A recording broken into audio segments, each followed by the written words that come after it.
Ohtani is the brightest star, Eduardo, on a field that is littered with stars for Major League Baseball. Yeah, there's so much balance to this lineup that the LA Dodgers have out there. And then, again, the epicenter of the whole thing, yes, the news might be Shohei Ohtani, but it's the guys between them, Betts and Freeman, that really carry the energy here. Teoscar Hernandez, another addition in the offseason, a one-year deal with him.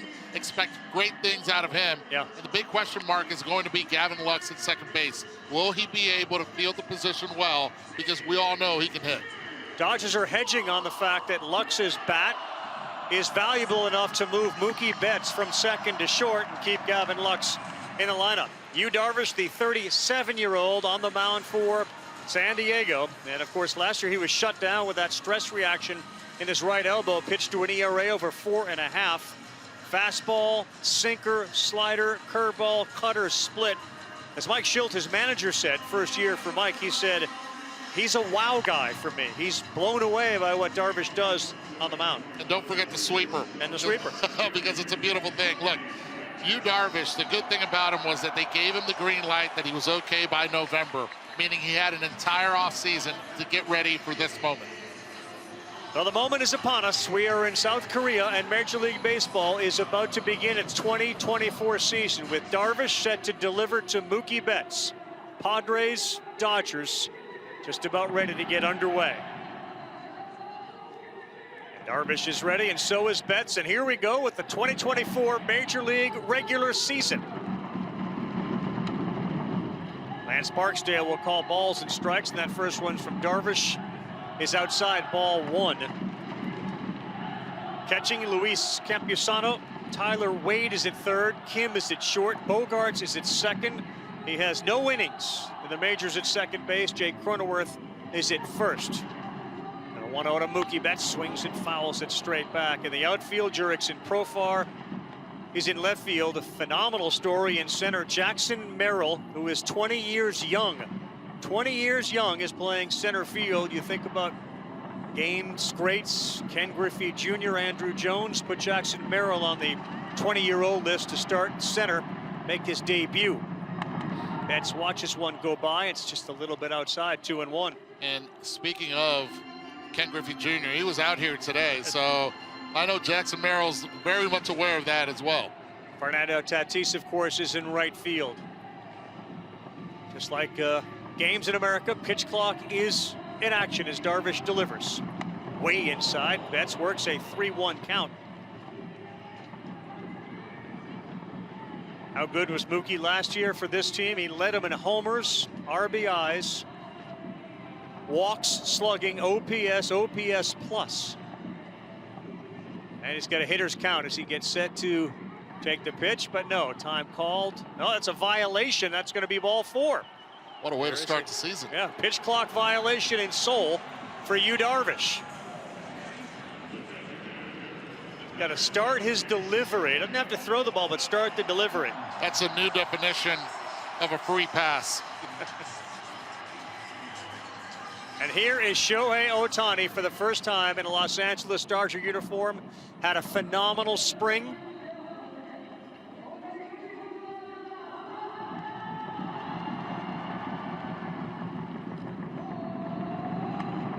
Holds up on that one as Darvish misses high. You can hear the cheermasters in the background here, something you don't hear at a Major League Baseball stadium. First time Darvish has faced Ohtani with Betts off first. A little morning baseball back in the United States, evening here in Seoul.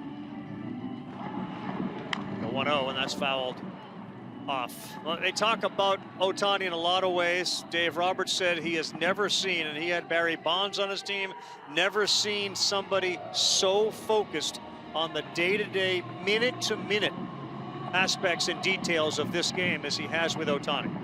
And he's only seen one part of the game. Wait till he sees the pitching side of it as well. 1-1, Betts is going.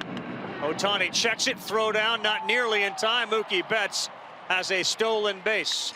And I believe we are going to see a little bit more of that. I think they're going to send Mookie Betts back to first base. Did Ohtani foul that ball?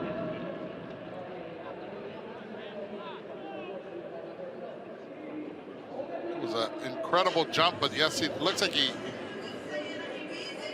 did foul tip it, but that would have still been a stolen base situation. Because it was caught.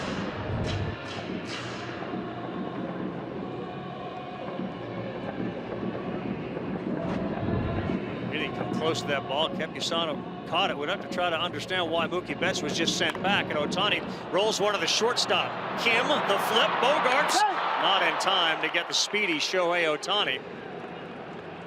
But for whatever reason Mookie Betts was sent back for, he is now a force out at second. Yeah, how about that for turn of events? You don't lose speed at first base. Shohei Ohtani really fast now with one out, but a good pitch down and away, 91 miles per hour. You see the bottom half of Ohtani losing it there. And the first time we see Bogarts in a regular season making a turn at second. Freddie Freeman's got 3 home runs off Darvish in his career. And the first pitch is in there for strike 1.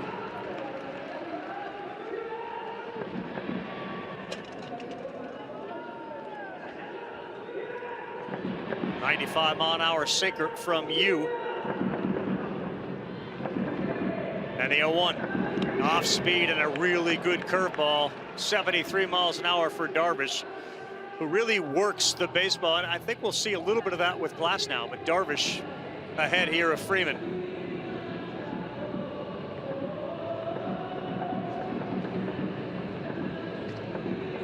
Ohtani gets a lead, doesn't go. Freeman in on his fist. They'll look to third base and no swing.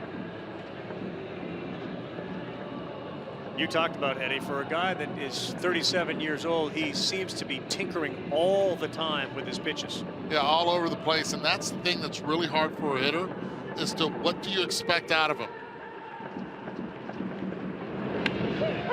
Called strike 3, Freeman gone, sinker at 95, and just like that, Darvish has worked around the leadoff walk, and there are 2 down. Yeah, something you rarely see right there. Freddie Freeman looking for a different pitch, gets the fastball right down the middle.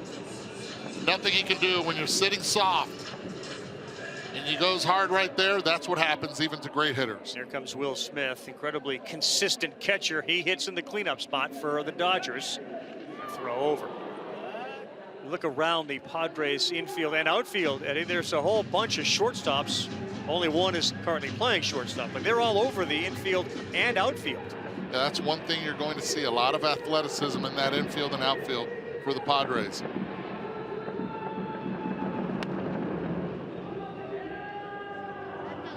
Early on in this game, we've seen Yu Darvish being able to be very good in the corners. He's changed eye levels. Yep. Also making sure that the hitters don't stay comfortable. In on Freddie Freeman, in on Mookie Betts as well already. 1-0 to Smith. Swing, and this one is driven to left field. That's where Jurickson Profar is. He's under it, and he will make the catch to end the inning.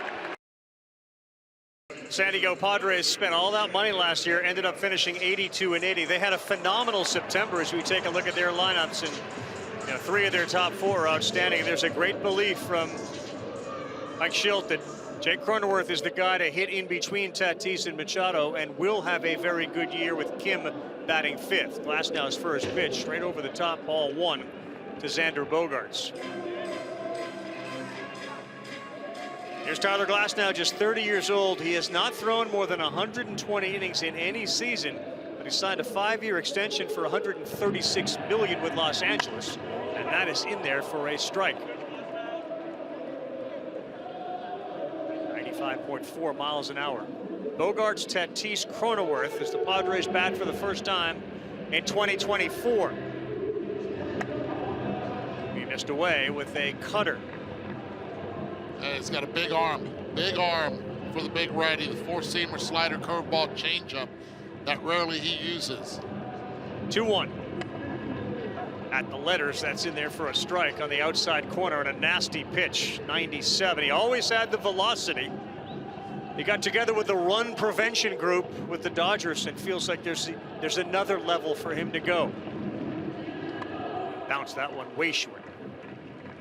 Now, one thing that happened for Tyler Glasnow when he went from the Pittsburgh Pirates to the Tampa Bay Rays, it was about just be athletic. Don't think we just want you to throw the ball, throw that curveball with conviction, and he's turned into a beast when healthy. 3-2. Xander puts this one high up near that ceiling.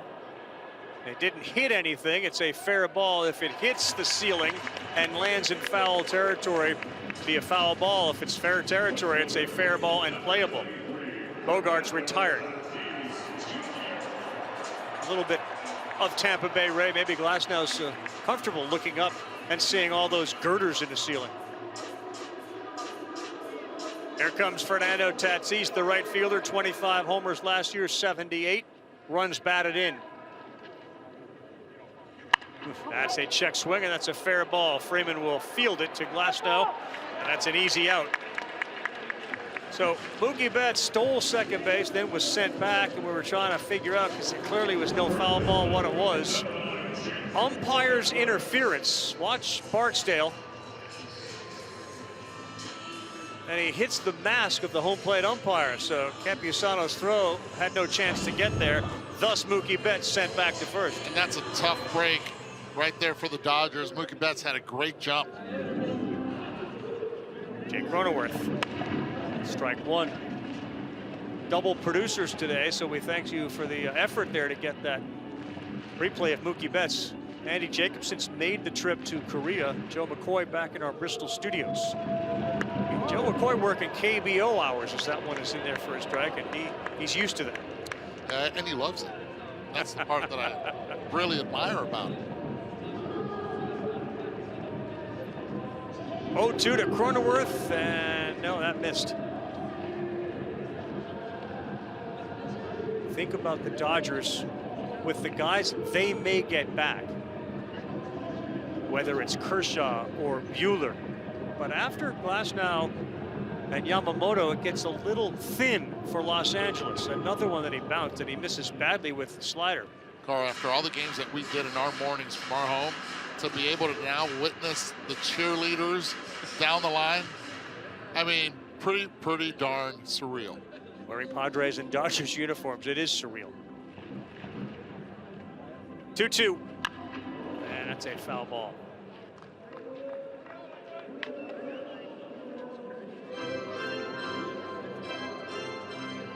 You think about all the time that the Padres and money spent with Soto, who of course was traded in that 7-player deal. Cronenworth hitting third in a lineup that features Bogarts, Tatis, Machado, and Kim. Puts a lot of pressure on him, and a swing and a miss on a nasty cutter from Glasnow. The infield dirt that you see right now actually are from state of California. It's the same type of infield dirt that you find at Petco Park and Dodger Stadium. The newly built mound, the dirt is actually from state of Pennsylvania. It's a major league mound, not a KBO league mound. It sounds like Seoul, City of Seoul, which owns and operates Gochok Sky Dome, with collaboration with Major League Baseball, have done quite a bit of work since last July. It looks ready. Mookie Betts took some grounders in pre-game workouts, and he says he loves it. So it is ready, and it looks great from down here. Thank you very much. That last curveball looked great from Yu Darvish, unless you were Max Muncy. He bent that in there for a strike. He missed with that one. 1 ball and 2 strikes. Of course, Major League Baseball outlawed the shift, but on the left side of the infield, both Wade and Kim are way towards the middle. Wade is about 25 feet off the line, way inside to Max Muncy. Yeah, but this is what he does. He continues to mix his pitches. 72 miles per hour, went back-to-back with the curveball against Muncy. And then he goes in and throws a 94-mile-per-hour pitch in. He's establishing in early, and it seems to be working for you. 70 strikeouts short of the magic number 2,000 for a career for Darvish. The 2-2. Way off speed, missed outside and high. Full count, 3-2.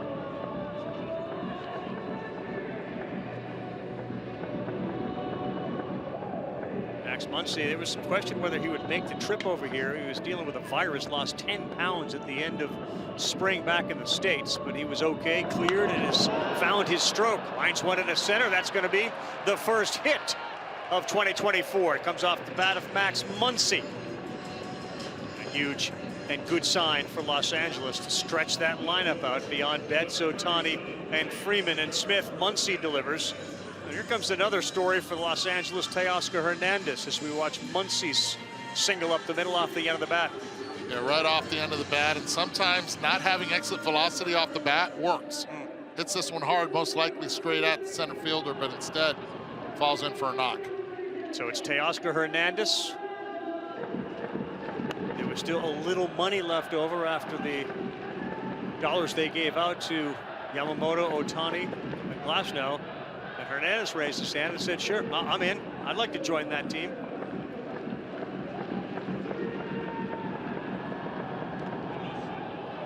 Off and running to second base, Muncy, and he is going to get in there as the ball's knocked down by Bogaerts. It's squirted away from Campusano. That's a great read right there by Max Muncy. Ball and dirt go.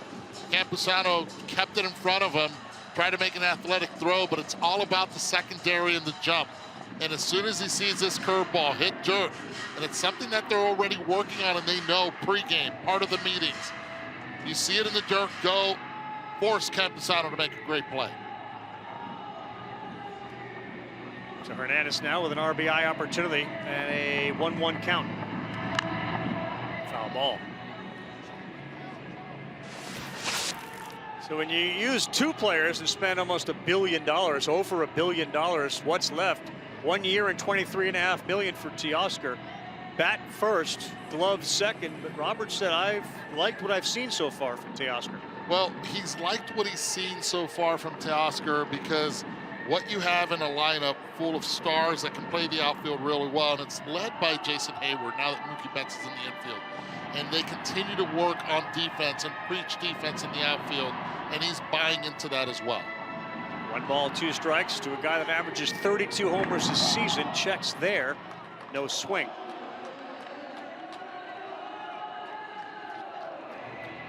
Max Muncy at second, wild pitch, he steals second. He had 1 stolen base all of last year. You see in the upper left that graphic, that was the biggest challenge for Teoscar Hernandez, the strikeouts, and another one blocked that time. Good job by Campusano to keep that in, but even a better take by Teoscar Hernandez. But a really nice spring training, drove in a few runs, and he knows that he's going to be in a position to be able to do this all season long with the offense that he has in front of him. A lot of RBI opportunities for sure. 93 of them last year. 3-2, first base open. Fouls it off. Given the time on the calendar, Eduardo, both starting pitchers are going to have some pitch limits on them. And you're going to see bullpens. Might we see a starting pitcher come out of the bullpen for one of these two teams the next couple of nights, or straight bullpen? I think you're going to see straight bullpen out of the Dodgers, but the Padres, on the other hand, they have flexibility. They got Michael King, who has a lot of experience in the postseason from the bullpen. Look for him tomorrow. 3-2, went with a spinner up top, and he got away with it. Strike one to get ahead of James Outman, the outfielder. Came on last year really strong. Think of freakish outfielders in Major League Baseball, athletic outfielders. Outman, Jarren Duran, another one. For the Boston Red Sox. Muncy off second. Outman lifts this one sky high to challenge the roof. And it will come down innocently in the glove of Tatis without getting anything up there, but they're flirting with it. I'll tell you this, the way that Fernando Tatis caught that ball, if he wouldn't have the arm that he possesses, you're looking at a guy where Muncy was that he probably would have tagged up on because he was backpedaling. But you have to respect the arm right there. And Fernando Tatis, who played a brilliant right field, shows why.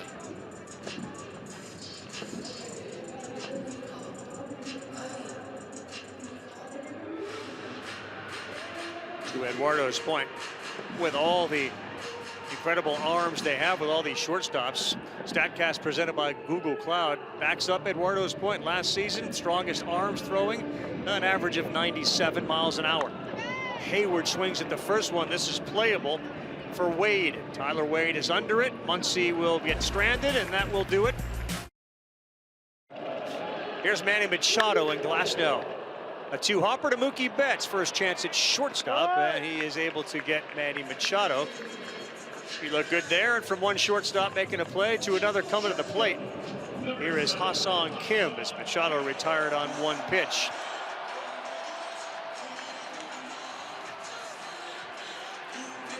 As loud as you'll hear the crowd for Ha-Seong Kim.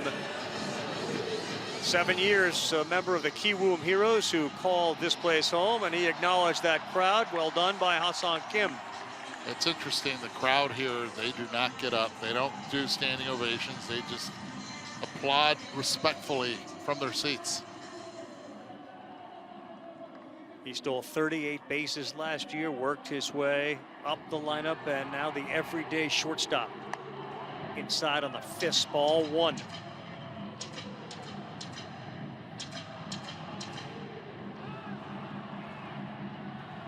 His 17 homers last year, a career high. Next pitch, 2-0 to Ha-Seong Kim. So you've been eating a lot, huh? I've been crushing the food. The Korean fried chicken, the Korean barbecue, more fried chicken and more barbecue. Here's Kim Big swinging a miss on a glass now heater. And in between, a bulgogi. You have to explain what that is. It's just like that shredded beef that they have here, Yep. where it's on top of a bed of rice. What an experience. 2-1. 2-2, went off speed with a cutter. Ha-Seong Kim has taken care of his teammates. His family has shown incredible hospitality. They've gone out of their way to make sure all of the Padres have been well fed, well taken care of. Ha-Seong has treated each of the players to traditional Korean wardrobe. 2-2, ended the bat, right field. Hayward got a really good jump on it. And Ha-Seong Kim is retired.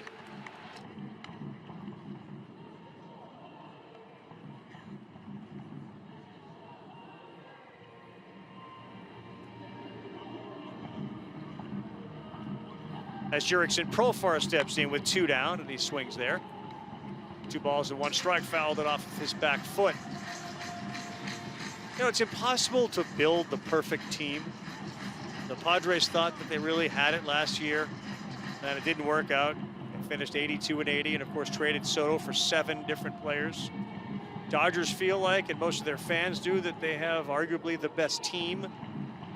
But each of these teams, and all around baseball, come with issues as you begin this regular season. Perhaps the most complete team are the Atlanta Braves. Yeah, a very good team in Atlanta, and they do have a team that gels well together. That being said, Carl, the LA Dodgers, what I've noticed, and I saw them in spring training, and I continue to see them here in Korea, is that the egos, the superstars are not, it's not there. And because of it, there's going to be a lot of unselfishness on that team.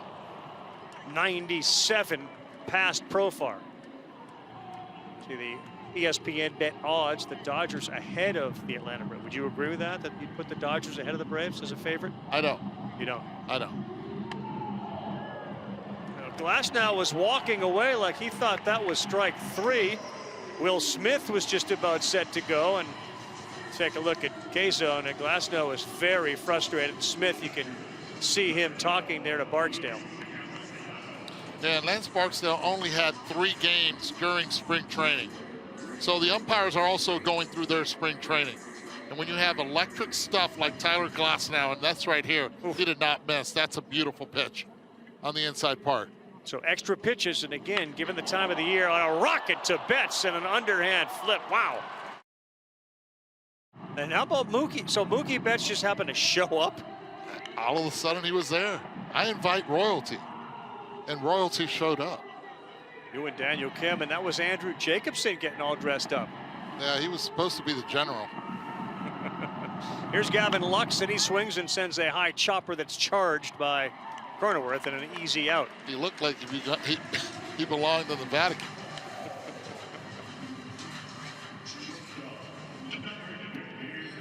Here comes Mookie. Edward, that was a shot. That was 110 miles an hour off the bat of Campusano. I think that was the hardest hit ball of his career. Yeah, and right at Mookie Betts. So we've seen that he could make the play on the soft roller. Yep. Manny Machado hit, and that hard shot right there. So what are the challenges for Betts here? He went from right field, Gold Glover, to second base, did really well. And then 2 weeks before the season starts, we're thinking about shortstop, and now he's the everyday shortstop? And the jury's going to be out for quite some time. Darvish delivers. Mookie watches it. Ball 1. But Carl, it's a position that, you know, there's a reason they call it a premium position. You are the captain of that infield. You're the captain of the outfield. You have to be ready for where you're going to be on cutoffs and relays. And it's not only when the ball is hit to you, it's when the ball's not hit to you for you to be in the right spot all the time. And one thing that Mookie Betts is a guy that you can't bet against. He loves a challenge, and he's up for this one. Cheering continues now on the Dodgers side as Mookie gets ready, and Darvish right at the letters. That's in there for a called strike. So Corey Seager, of course, last year was unbelievable. Mookie Betts, a 163 OPS plus. That puts him right in the category with all the other great shortstops since 1947 as far as your ability to hit for power, hit for average. But Mookie Betts needs to be on a field somewhere. The Dodgers are saying that Gavin Lux's bat needs to be on the field somewhere. I think, and defense has to be on the field somewhere because their offense is already elite. Are you trying to get a little too greedy by adding more offense and taking away a little bit of defense? Darvish, 2-2. Mookie, the hesitation, the delivery, and he just missed. Feels early, and Darvish frustrated a little bit too that perhaps the high strike getting called by Barksdale and the low one now, both Glasnow and Darvish upset. Yeah, but this one just missed. Yep. Glasnow's was a strike. 3-2 to Mookie. High to left field, should be playable for Jurickson Profar. And it is. He went with a slider and took something off of it at 82 to retire Betts for the first time.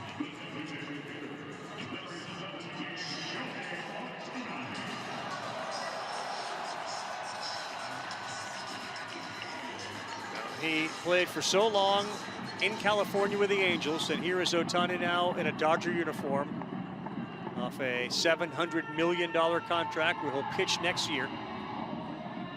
Headed to a fielder's choice his first time up.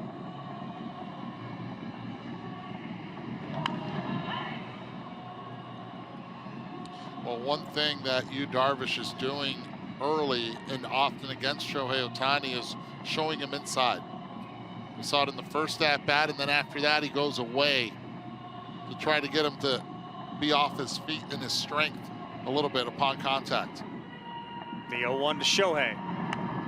That's down in the background. You can hear the cheer songs. We got used to that during the KBO with the cheer songs. They have a Shohei Ohtani cheer song. So on the first base side where the Dodgers dugout is, the cheerleaders are up now, and the Padres cheerleaders sit down. 1-1, righty to the lefty. Oh, my goodness, did he get around on that? And yeah, that did hit the roof in foul territory. It went through the roof, Carl. Never seemed to come back. Never came back. And they just had a sound effect of some shattered glass within the coaching Sky Dome. 119.2 miles per hour off the bat. Off speed, just outside.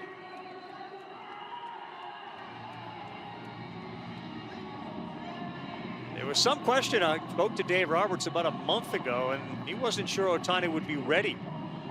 His surgeon after the surgery said there's no question he'll be ready opening day, and Ohtani was determined to be here, and he is obviously playing. 2-2, rips one, and he gets on top of it.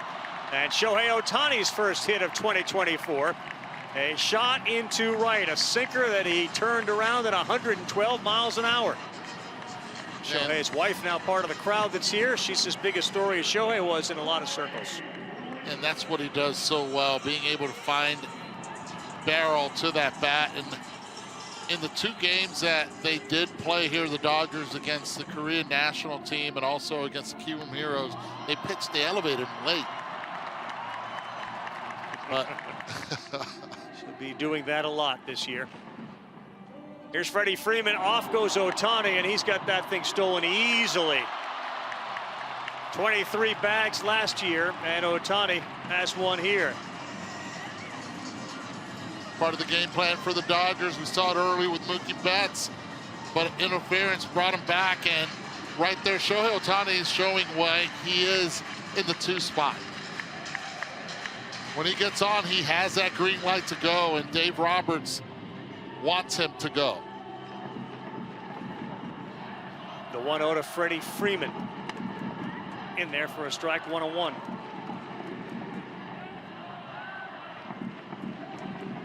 So many weapons that Shohei Ohtani brings. We won't see the arm this year, but his legs, his bat.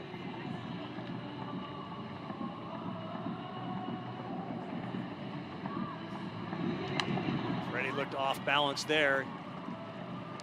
Great job by you, Darvish. He didn't even take a look at Shohei Ohtani at second base. Focused on the target, changing the looks. Sometimes the look is a no look to keep the runner at second. Right there, he checks him.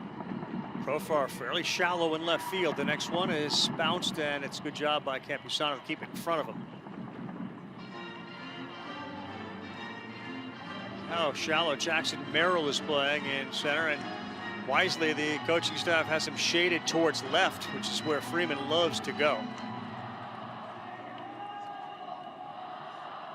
You wonder, given no pitching this year, how many bases will Ohtani steal? 20 last year.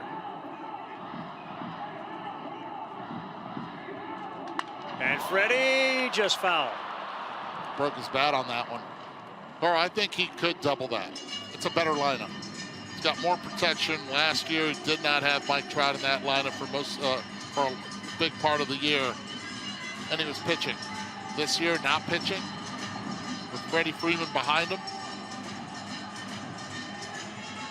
He'll take more bags.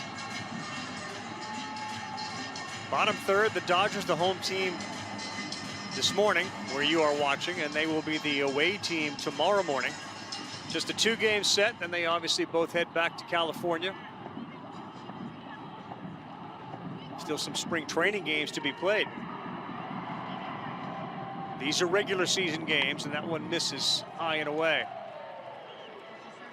Commissioner Rob Manfred will join us in the 4th inning. We'll talk about the future of these international games and whether he deems this a success to be here in Seoul, South Korea. 3-2 with 2 down, off speed, and Freeman will take the bag. Darvish thought he had a strike. K-Zone will tell you, yeah, that was close. That could have been strike 3. But it's dead Eddie first and second. Take a look at Shohei's swing. Yeah, this is the 4D view. Shohei Ohtani pitches up, and watch how flat that bat head is through the zone. He's able to find it. And you'll see that a lot. Such great leg strength combined with upper body strength. This guy's just an absolute beast.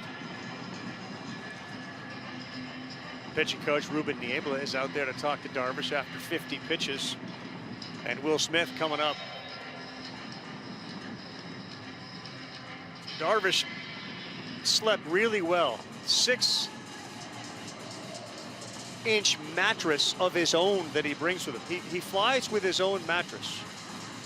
And he slept for 11 hours. Did you know that? I wouldn't be surprised. You can pack it in a suitcase. I wouldn't be surprised if the mattress flies as well on its own. This guy can't. He has literally every base covered, but yes, he has his own mattress, got to deal with a mattress company in Japan. And he slept 11 of the 13 hours. Dave Roberts thought that was an impossible feat. So he's at second. Here's Smith again, and that one misses away. Hold on. So the mattress was actually... It went with him. Yeah. On top? On top of what? I mean... He put it on top of his seat that he laid down in. Brings it with him on the road, too. On the road trips, he brings the same mattress. That's a big man. That's a big seat. It's not a big mattress, though. All right. They've designed this mattress that's very thin, but incredibly supportive.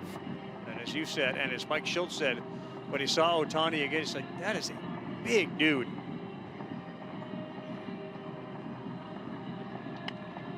Darvish misses away to Will Smith. Count goes 2-1. What do you think the conversation with Niebla was about? Trying to get him a breather. Look, this is this right now. He had a battle Ohtani and then battle Freeman right there, full count. Wanted to make sure his veteran pitcher was okay. 76 runs batted in for Smith last year, and here's the pitch, and he fouled that off.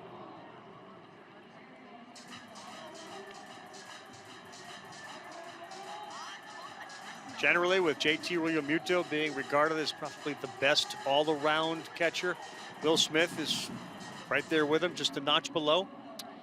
Right there with him. I think a lot of people in Baltimore would also for sure make an argument for Adley Rutschman. In the league, here it comes, and he fouls off another one. One thing right there that Ruben Niebla also probably told Darvish is, look, you got Will Smith. He's very quick on the inside part, and last year he struggled on pitches away, fastballs away. Hit a low 118 against those pitches. So if you get him to swing and make contact, most likely you can get a soft grounder to try to get to. There's a good case for being one of the great catchers in the game today. All those numbers. Here it comes, and Will Smith watches one high. Darvish is a little frustrated with himself as he lost that sinker up at 94 to go full again. Bottom three, game one of the 2024 regular season. It's the Dodgers nothing, the Padres nothing. This will be the 27th pitch of the inning from Yu Darvish. Darvish was a kid. His dad wanted him to play soccer, but after his first Little League hit, he was hooked on baseball.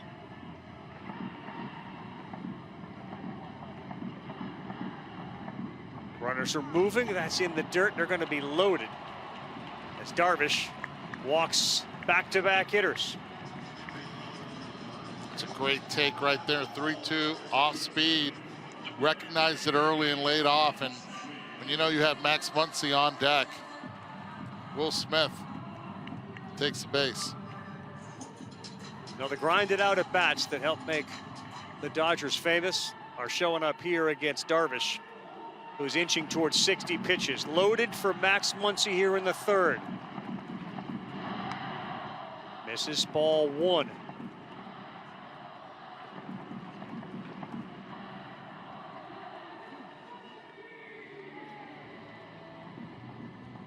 Two floors down. Cosgrove, the lefty, warming up now for the Padres. Big swing on a curveball. He went right back to that curveball to even it up 1-1.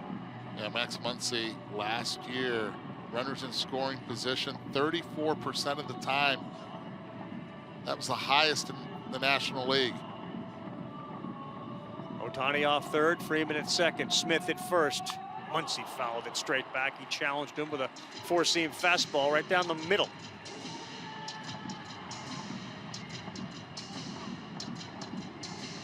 When Max Muncy is right, though, he is terrific, and he's made a commitment to his defense this year.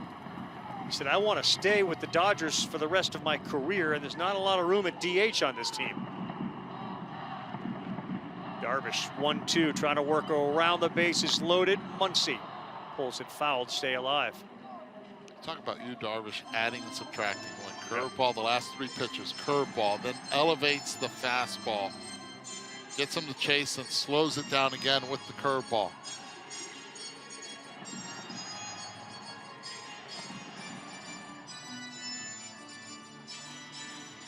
Big spot here in this game with the bases loaded. Dodgers. Darvish laboring here in this inning. 31 pitches have been thrown. Outfield shaded a hair towards right. Ohtani halfway down the line. Muncy on the inside checked his swing.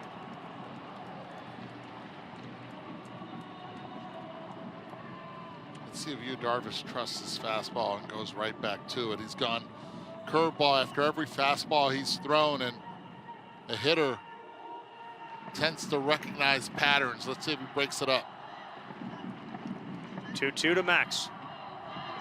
He missed, and now he's got nowhere to put Max Muncy with the bases loaded and a 3-2 count.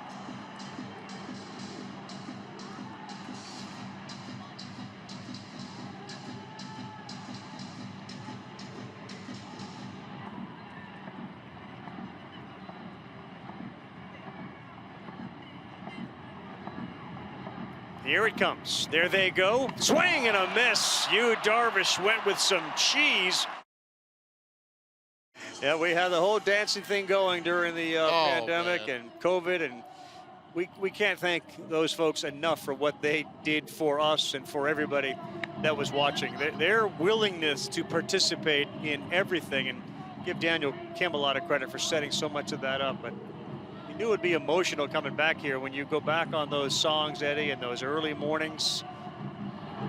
And we did that for a full season, and so did Jason Benetti work with us, and Jess Mendoza, and Kyle Peterson, and Boog Shambi, and everybody behind the scenes, getting up when you're just looking for a little slice of normalcy in your life during those real dark days. The people here, it's nice to come over here and be able to thank them in person. We saw our buddy Q last night. And How Tiffany fun was Park, that at Tiffany Park?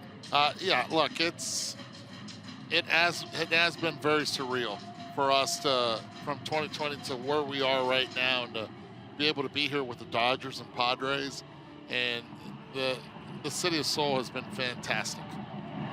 Tyler Wade the other way towards the line, and it's going to be foul by a few feet.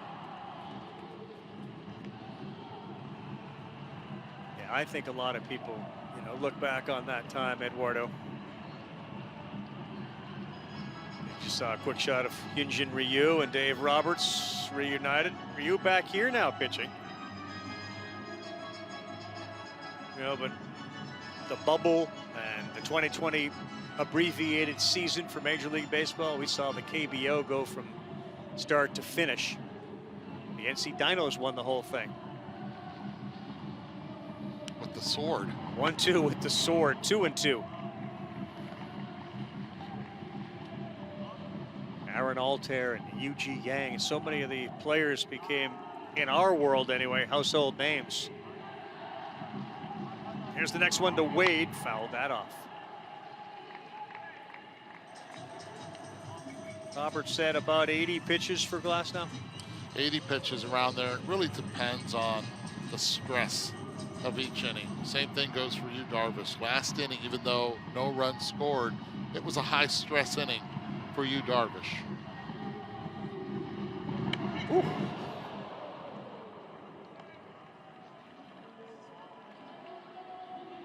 How about Lance Barksdale? This is a veteran umpire right there. He recognizes this pitch up and in, wants to give his hitter a little bit more time to get ready in that plate, and the clock won't start. It does. Glasnow ready, fires, and Wade hangs in there and fouls that off.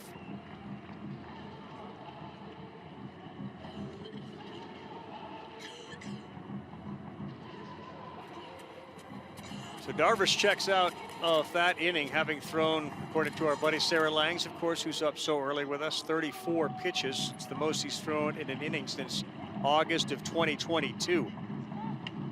Inside, good at bat there from Tyler Wade that included one of those buzz the towers. Yeah, absolutely really good at bat. Setting it up for Jackson Merrill. Yeah, here's Jackson Merrill, who was a 2021 first-round pick. He was the 27th pick overall. And even then, it was a bit of a surprise that the Padres went out and grabbed Jackson Merrill out of Severna Park, Maryland. They were doing the draft that year, and there was a little bit of a surprise that he went that high. But look, they knew something. And here he is starting as the center fielder as a 20-year-old.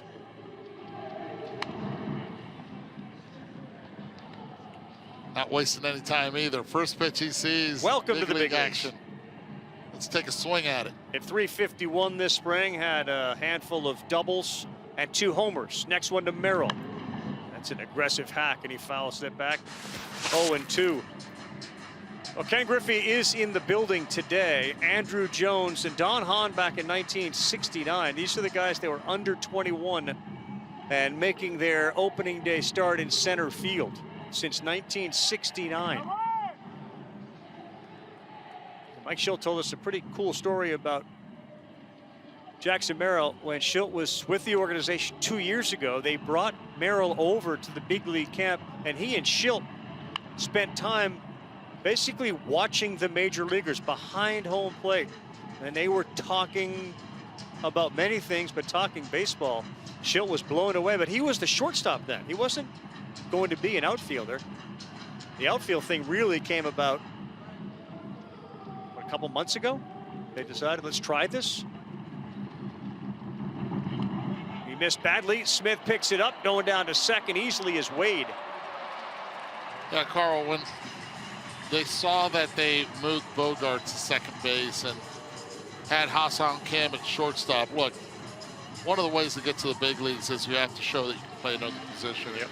Jackson Merrill not only showed in spring training that he could play left, but he could play the premium position of center field. Not easy to do, but athletic enough and IQ high enough to be able to do it.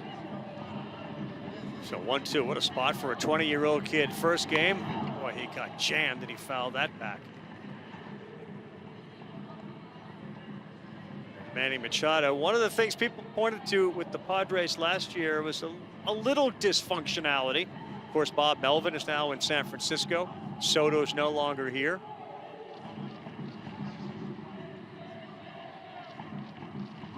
Mike Schilt now the manager, and here's the next one to Merrill. This one is driven to straightaway center field. Outman going back, he's there. Wade will tag from second, and he is going to be in there safely. A good piece of hitting by Jackson Merrill.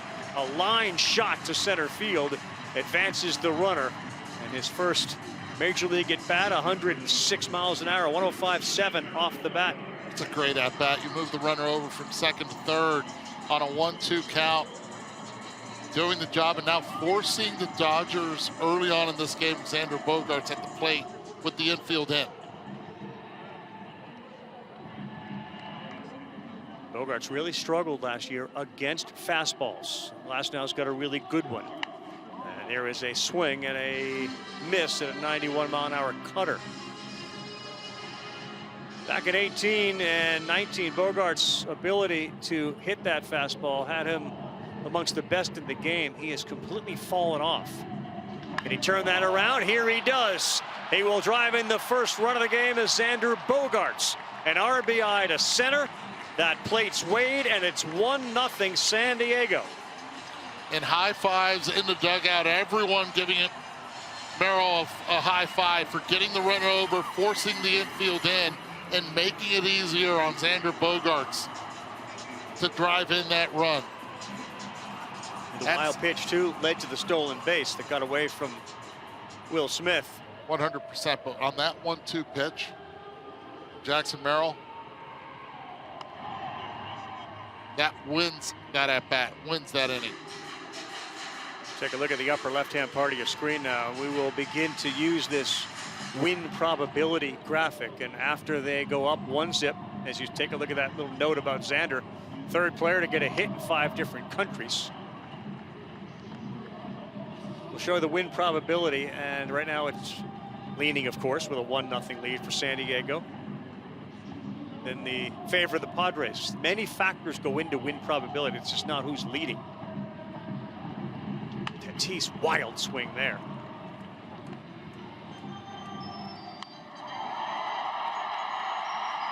Take a look at this dugout right here. Jackson Merrill knows exactly what happened there. They drive in the first run, but most importantly, they get the early lead. Well, Glasnow there went with a nasty cutter, and Tatis did not get it done. He's gone. Second out of the inning. You can watch MLB.TV, stream 250+ spring training games and every out-of-market game live or on demand. Blackout other restrictions apply. Visit MLB.TV for details. What a feeling for Jackson Merrill, helping his team grab a 1-0 lead on opening day. And that is a fair ball. Yeah, bounce back fair into the glove of Freeman. Cronenworth's like, wait, what? They flew roughly 6,000 miles to be here, and that is the Gochik Sky Dome. And one of the people that are responsible for these types of events is this guy right here, the commissioner of Major League Baseball, Rob Manfred, kind enough to join us. Every one of these must elicit a different emotion. What does this one do? I just think the games here are really joyous. The singing, the atmosphere, great fans, really respectful of the game, and it's just a great place to bring Major League Baseball. I would assume this was sort of hatched with Ha-Seong Kim in mind. And then all of a sudden, Ohtani nudged his way in, and Yamamoto, and it became, as Teoscar Hernandez grounds one to third, and Wade is a bad throw, gets away. Hernandez will take second base, and he will get in there standing, as Wade had a chance to get him, and a bad throw has Teoscar Hernandez at second base. But I would imagine it sort of took on another level. It certainly did. You know, we had some good luck. The fact that it was going to be the Dodgers and that Ohtani and Yamamoto both chose to be there took the game to a different level.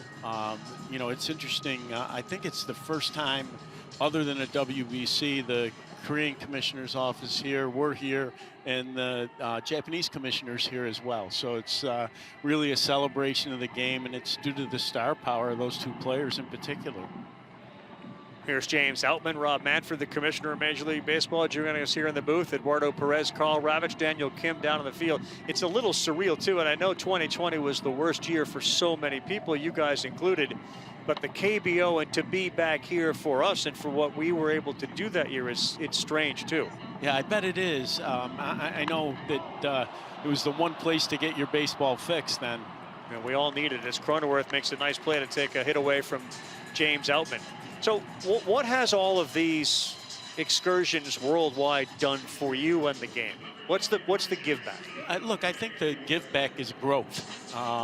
You know, and it's not just growth in Major League Baseball. I think when you meet with the other professional leagues, you realize when we bring our games here, it drives growth, it drives interest, not just in our product, but also in the Korean League, the Japanese League, and I think it's a really important part of the effort to grow the game internationally. Infield in for Hayward.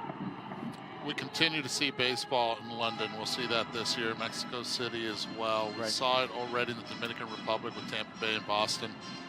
Here, Korea. Next year, Japan. Where else are we going to take baseball? Well, you know, they all, it's interesting, Eduardo, you say it, you know, they all have a different sort of theme to them. You know, it was really important. This may be caught by Tatis. No, he doesn't flirt with that barrier there against the wall. So no sac fly, no chance for the runner at third, Teoscar, to come in. Like the Dominican, really important for us to go there given the number of players that come from the Dominican Republic. You know, I went down for the game, and I think the players just had such a great experience when they're down here. I think the games here, both in Japan and in Korea, are important in terms of growing where there's already a great baseball culture. And London's about breaking new ground where there's a real economic opportunity for us.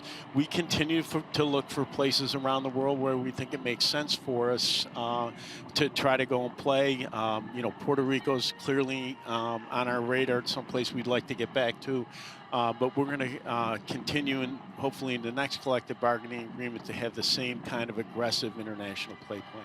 You got a 1-2 count, runner at third. Dodgers down 1-0, and the next pitch to Hayward sends this one to right field. That sends Tatis back. He's got a phenomenal arm. Here he comes. Here comes Hernandez. The throw home, not in time, and it was a good throw. But Teoscar Hernandez scores an unearned run after the Wade error to knot it up at 1. And there you see why Fernando Tatis won the Gold Glove Award last year. It wasn't only because of his legs and his ability to get to the ball, but also for making a play closer than what it was and should have appeared to be. The throw he made to third base in the prior inning was pretty impressive in and of itself. I mean, there's no play, but it was really quite a throw. Mike Schultz come out, and he has taken out Yu Darvish. We got 2 outs. We'll have Rob Manfred stick with us here. Relief pitcher on now for the San Diego Padres. Cosgrove is on, Darvish is out. The game is now 1-1, and take a look at Tom Cosgrove's numbers from last year. The lefty put up very good numbers. K rate was a little low, contract rate was fine, and the contact to damage ratio was fairly good as well. So he's on the mound. Rob Manfred continues with us. You announced earlier that you were going to shut it down after 5 more years, and I guess the question I would have, did you achieve, and I know there's still 5, but what were your goals going in? And do you believe you're close to accomplishing some of the things you wanted? Yeah, I do believe we've accomplished some of the goals. Still have some work to do. I think the two I would point to, I think improving the play of the game on the field, you know, giving it better pace with the pitch clock was a huge goal of mine. The second one, I think we've made real strides in terms of youth participation. You go every year to Williamsport. Little League's been a great partner to us, and, you know, our participation numbers are really strong. Really strong. Okay, thanks so much for being with us. We appreciate it. Great to see you both. Phenomenal arm from Tatis. How about the arm from Ha-Seong Kim? Rob Manfred, kind enough to join us here in Seoul. And we'll be back. It's 1-1. Yu Darvish tonight, runners on base, but he got out of the jam. What about the performance that he showed tonight? Yeah, I thought he threw the ball really well. You know, got out a little traffic early, settled in. They threw some good at-bats on him in the third inning. Made pitches to Muncy to get out of it, leave traffic out there. And then, you know, did a nice job in the fourth, limiting damage there. And just got to his point where he'd had some stress and getting close to his pitch count. What about the atmosphere here tonight? Yeah, it's amazing. You know, this is just good for baseball, right? I applaud the Commissioner Manfred, for having this vision for expanding our game, and it's fantastic to be here in Seoul and playing Major League Baseball in Korea. It's really, really cool. Crowd's been great, and the city's been nothing but welcoming. Thanks, Mike. You're welcome. Back to your car. All right, Daniel, thank you very much. So Mike Schilt takes over. Really good conversation with Mike before the game, Eduardo, about his leaving St. Louis.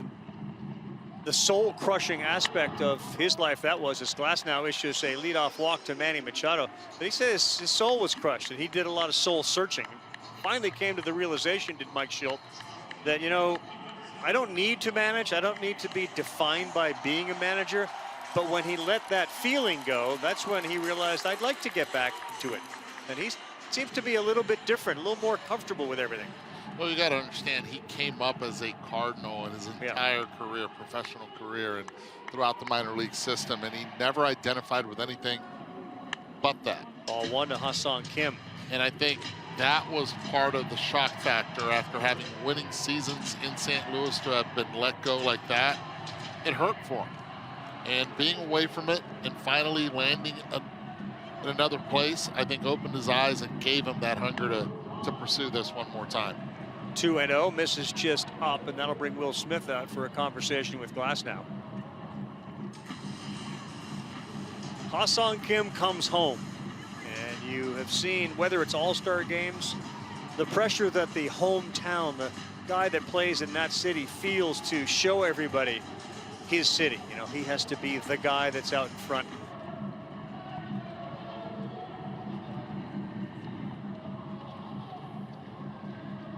Cheer song for Kim. He got used to that in Kiwoom for 7 seasons, and now hearing it again, he squares, and that's in there for a strike from Tyler Glasnow.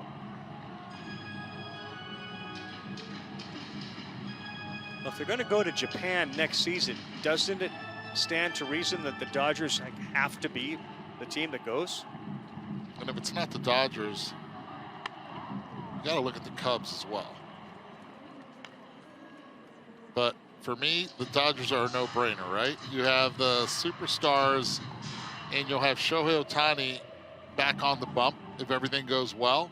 Yamamoto, definite no-brainer. Ha-Seong Kim didn't like the prior call. He's looking at a 96-mile-an-hour sinker down on the way there. 3 balls, 2 strikes in Seoul, South Korea. Wednesday evening, 8:22 p.m. here. Morning. You got to send Machado here, and he doesn't go. No, he doesn't, and Kim is going to be walked. Tyler Glasnow back-to-back walks to Machado and Ha-Seong Kim. Nobody out here in the 4th inning.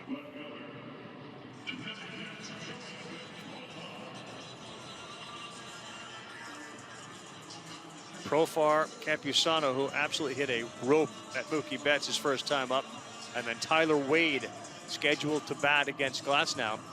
Pitch counts at around 58.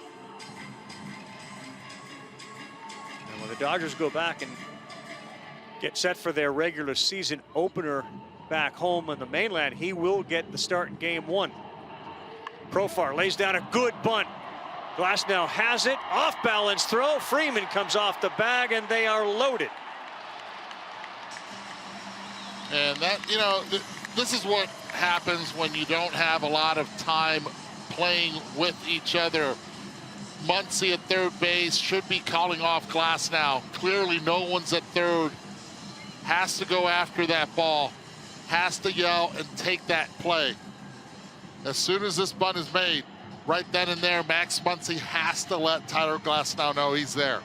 Right there, I got it, I got it, I got it. When he does it, you're in no man's land and you're hoping that he doesn't throw it away. Mark Pryor, the pitching coach, comes out. Glasnow, great article on ESPN.com written by Tim Kirchner about all of the athletic feats that Tyler Glasnow has accomplished in his career. Able to do a backflip given his size. Basketball player. Others in the weight room talk about the nickname Giraffe for his flexibility. He made a good play there, but the throw drew Freeman off, and now they are loaded with Padres. And Luis Campusano, who again hit a shot to Mookie Betts his first time up, bats with the bases jammed. First pitch, forward in a fastball, strike one.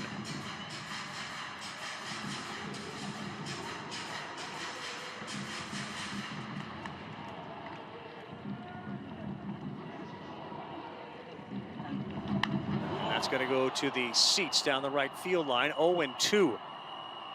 Got away with one right there. Cutter 90 miles per hour right down the center of the plate. Glasnow gets a 5-year, $136 million extension. They look for some durability this year. Right now, they're trying to get it out. 0-2 to Campusano. Beats it on the ground to Betts. He'll go to second for one, to first. That is a double play. Machado comes in, and it's 2-1 Padres. Well, he gets that ground ball right there, and a nice job by Mookie in the transfer to Gavin Lux for the double play. Nice speed, center point. Freddie Freeman so fundamentally sound at first. So now it's Ha-Seong Kim with two down, who barely got out of the way of that ground ball at third base. Wade swings and misses. Andrew Friedman is the one who gave Glasnow the extension. He said, I don't know how anyone hits him. I feel like it's an accident when someone does. Talked about getting together with their run prevention group. That one's high and away to Wade. Well, the thing that Glasnow does so well is with the metrics. All the guys that are reading everything when it comes to spin, when it comes to vertical movement, horizontal movement. That's why he says all of that.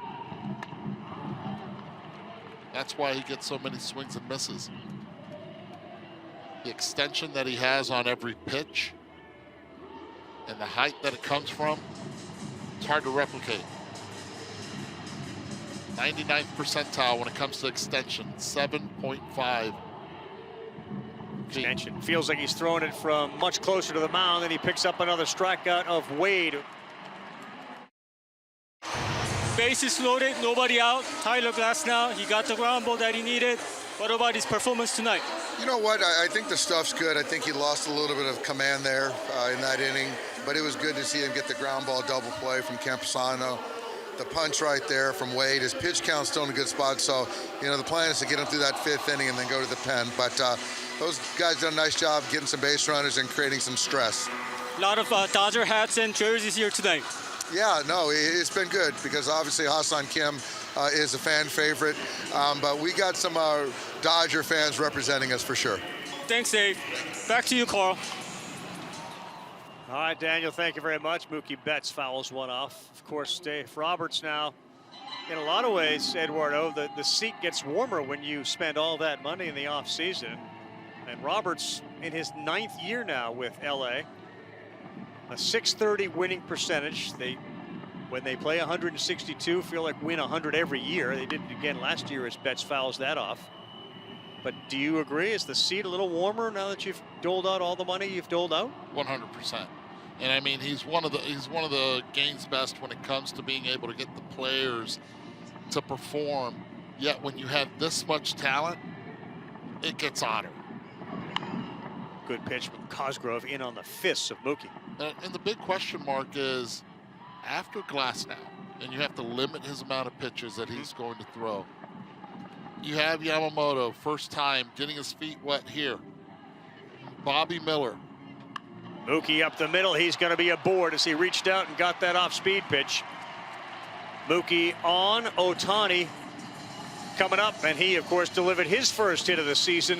Oshu, Japan, the hometown of Shohei Ohtani. We have a camera there, and they're all watching this game right now. Same time here in South Korea, 8:30, as it is in Japan. So big-time opportunity now. As Cosgrove came on, he got Lux last inning and now gives up a leadoff hit to Betts. Way inside to Ohtani. Perfect position by Mookie Betts to be in between all those left-handers. This is Cosgrove's lane, and that's the one guy that he was going to struggle against. Ohtani, that one is towards the hole. It's smothered over there by Wade. Nice job as he flips to Ha-Seong Kim. Terrific play by Tyler Wade. Takes a hit away from Ohtani and cuts down Betts at second. It's a hug from Ha-Seong Kim as well. Good communication amongst those two as Wade goes far to his left and flips it to Ha-Seong, who is playing up the middle.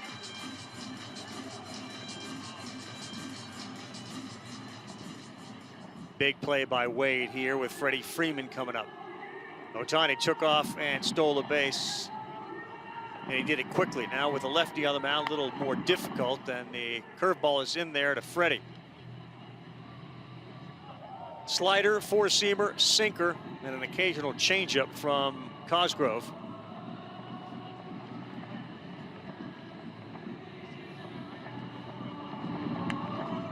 Way outside, the 27-year-old left-hander, 12th round pick,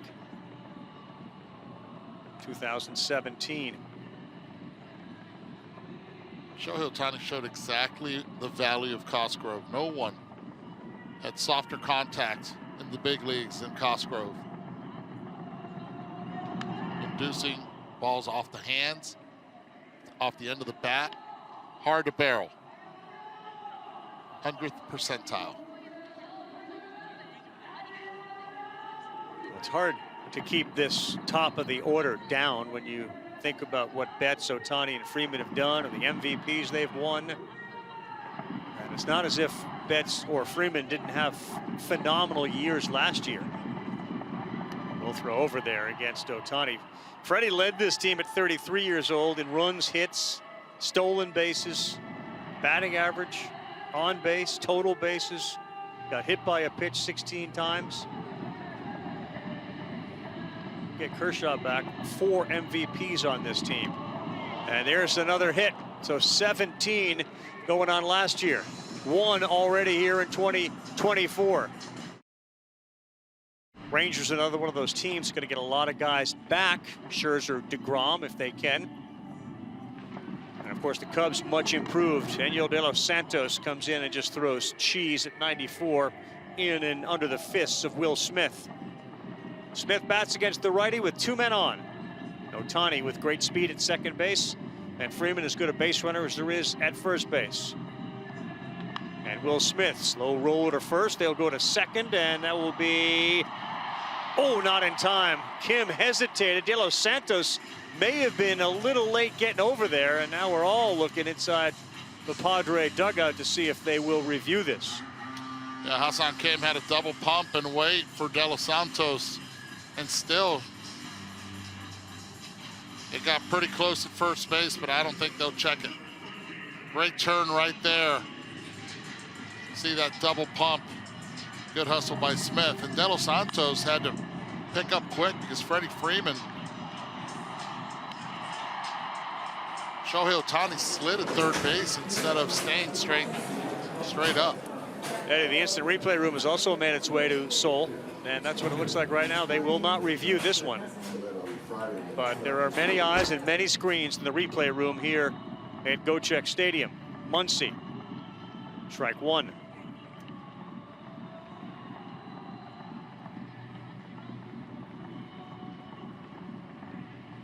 The Dodgers have runners in scoring position the last 4 consecutive innings. They pushed one across. The next one to Muncy is down.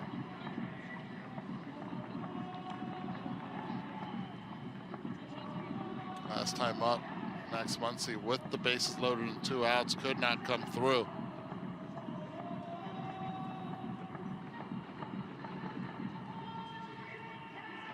Free agent Wandy Peralta got a 4-year, $16.5 million deal as part of this bullpen. Daniel De Los Santos, another added here, and that's way inside to Muncy.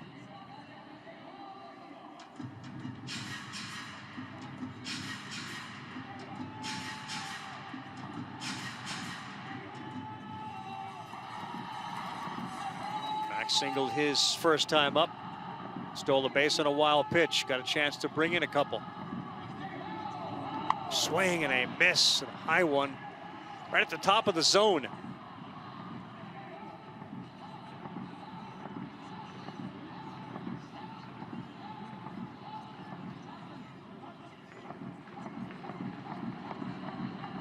You do have KBO flashbacks, don't you? Listening to the cheerleading in the back? 100%.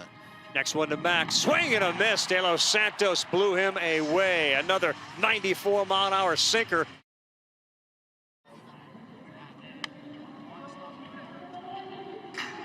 That stuff was flying off the shelves today.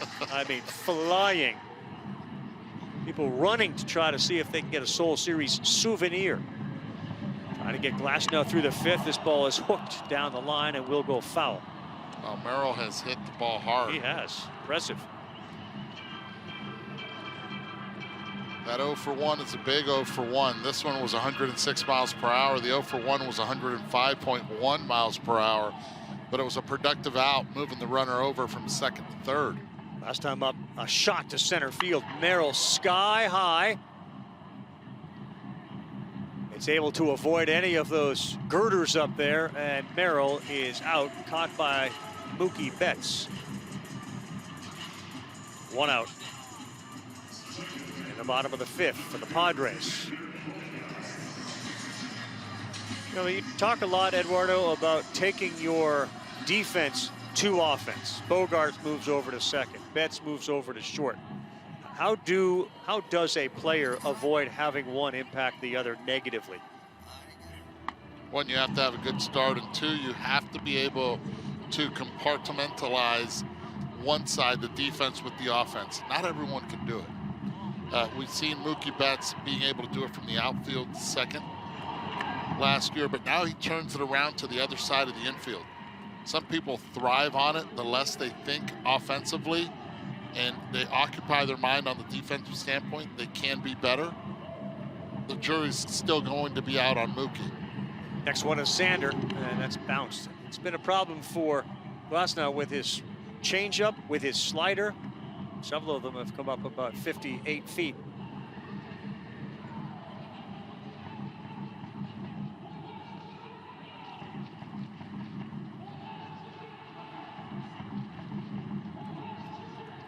The 1-2. Checked his swing. Yes, he did. But Carl, let me add to this though. Mookie Betts has always been really good going to his left on the infield side of it. The big question is, will he have that internal clock from the shortstop position on anything hit to his right? That's one thing that we haven't seen yet. He hasn't been tested on that part. 2-2. He did not chase. Good hold there on a 95-mile-an-hour fastball from Glasnow.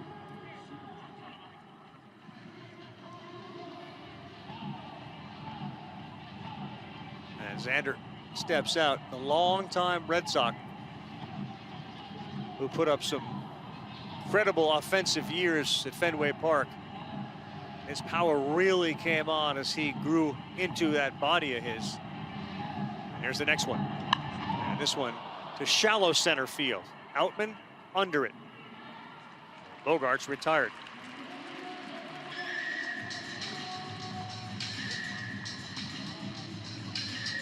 So, Eduardo, this is our view right down behind home plate at Gochik Skydo. That's it right there. There we go. You get on TV and you wave. That's the Should we have done that? the world. We kind of did that. They did it a lot better. But again, what we're doing is showing just the popularity of this game and where it's being broadcast. Both the local broadcast crews are here too, San Diego and Los Angeles. As Glasnow is trying to get through the fifth, Tatis swing and hits one to Mookie, and Mookie gets him across the diamond. And if you're not going to go with the app, go with MLB TV, or MLB Together, I should say, is baseball's platform that embodies the sport's philanthropic contributions to key causes and mental wellness efforts by teams, players in the league. To learn more, visit MLBtogether.com. Major League Baseball does do an unbelievable job with their causes. As De Los Santos, who was acquired from the Guardians, fires a pitch that is outside.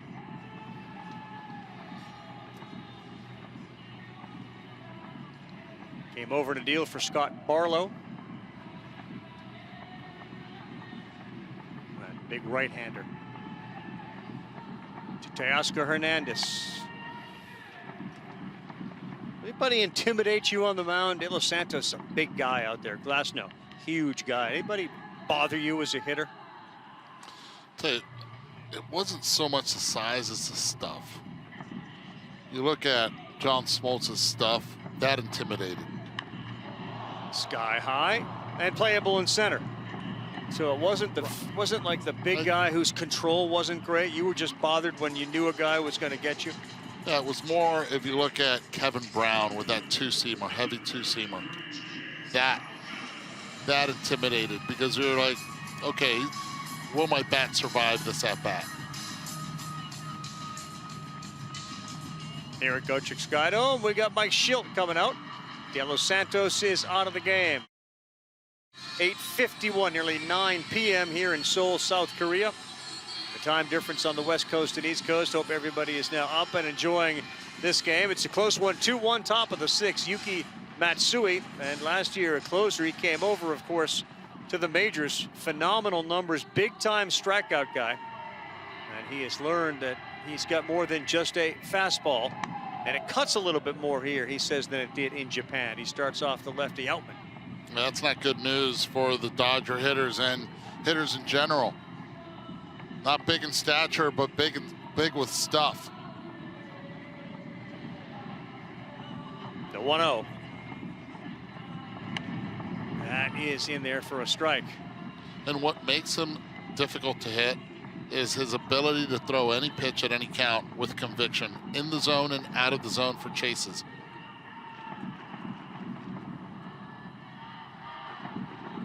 One out, 1-1. Missed outside. So there's been a lot of talk about the baseball, and Major League Baseball continues to work on the baseball. Matsui was talking about when he came over and threw a few balls here at Gochik Stadium that the MLB ball is slicker, harder to grip, and a little bit heavier and larger than what he threw in Japan.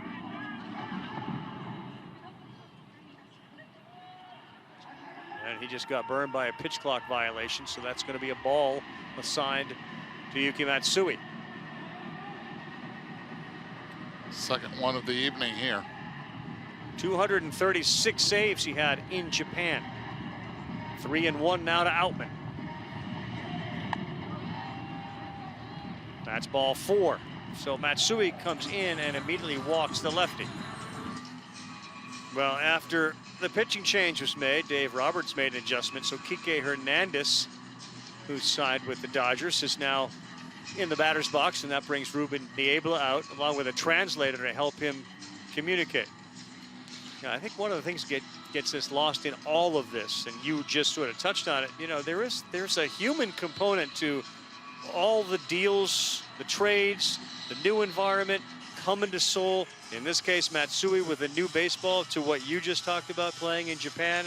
So many times, you know, fantasy baseball. Here's the numbers, just what I expect. Boom, boom, boom, and it doesn't just work that way. And let's not forget the tackiness of the baseball in Japan. Sure. We do not have it with the Major League Baseball. Slicker was the word he used. Here's Kike's first chance with the Dodgers in 2024. Move a slow breaking pitch in there for a strike at 74. And unless Matsui is a close relative of Tim Kirchin, I bet that with his stature, his hands have to be very small as well.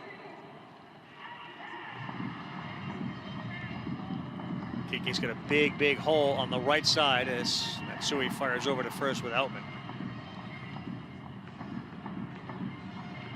Are you also suggesting that Kirchin's got huge hands? Huge hands, that's what I'm saying. Unless he's... No, he's more like me. He's more related to you. Yeah, tiny hands.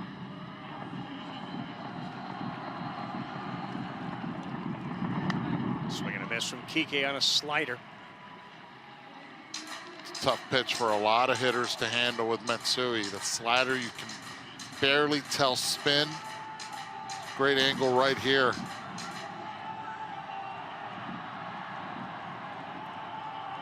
Takes a hard vertical movement instead of horizontal. Nasty pitch there, Matsui. Kike Hernandez. Pinch hitting did not work. He goes back to the bench. It's a strikeout victim. And there are 2 down for Gavin Lux. Hey, that's a filthy pitch. Yeah, it really is. And when you haven't seen it before, because we talked about Glasnow, right, being 7'5" when it comes to extension. Matsui is definitely not that. And because of the lack of extension, that ball has some serious movement from point A to B. A little flinch there from Gavin Lux and a curveball at 78.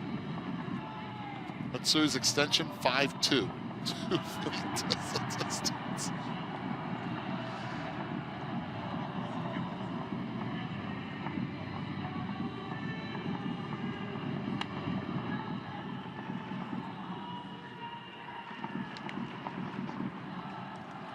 5'2".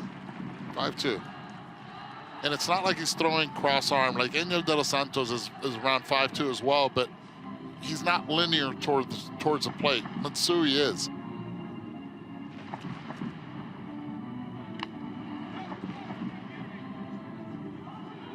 Checks his hands. One thing you got to be careful of, it's like some of this stuff gets in your head. He did comment about throwing this baseball not to let the slickness or the weight. There was no evidence of it against Kike with that at bat. His first outing in spring training, it was 1, 2, 3, and it was 3 strikeouts.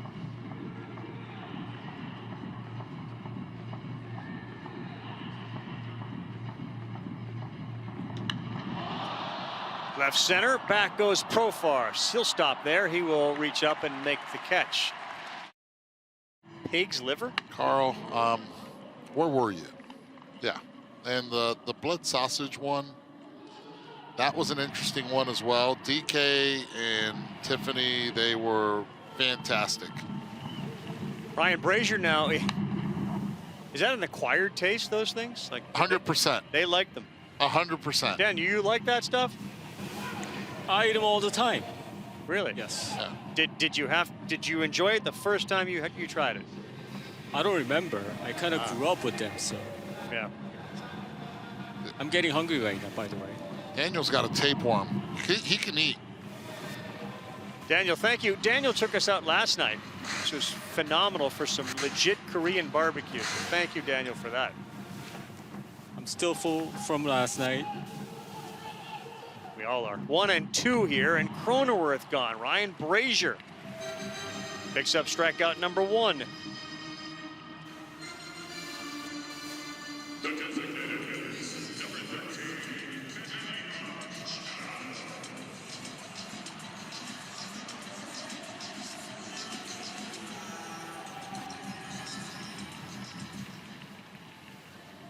Manny Machado.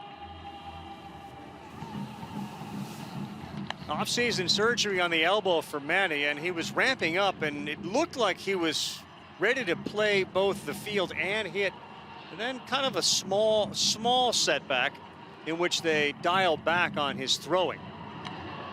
and focused on, look, if we can have you just to hit, that's better than not having you at all. Yeah, this offense needs him in that lineup, and right now, the best scenario is where he is at, designated hitter, but they will need production from that third base position. And Manny on the ground. Nice job by Muncy to stay down on it. Machado is retired. He is 0 for 2 with a walk. He has scored a run.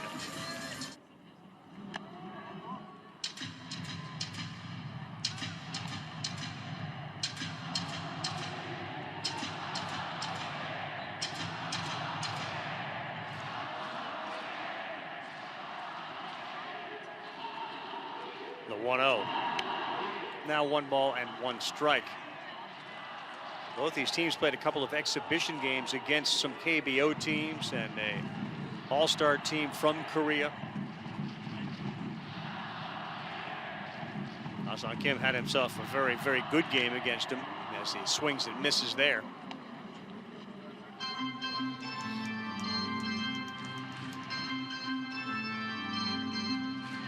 Nothing else, Ah-Sung Kim has proven to major league teams too that yes, they can field and they can hit consistently. And he beats one into the ground, a couple of hops. Lux moves back, fires over to first. Ah-Sung Kim is retired.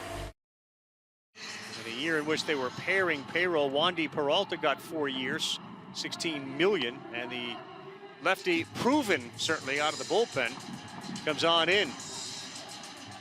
Yeah, the Padres really improved their left side. Not only did they help Cosgrove by going out and getting Matsui and Peralta, 3 high leverage lefties in that bullpen. And Wandy's next one is just down at the knees to Mookie Betts. Like every contract, it feels like players are signing now. Wandy has an opt-out after each of the 3 years. 3.88 ERA in 8 seasons. Mookie center field deep. Merrill back short of the track. He's there. And Mookie Betts is retired on a fly ball to the deepest part of the park. And that brings up Shohei Ohtani.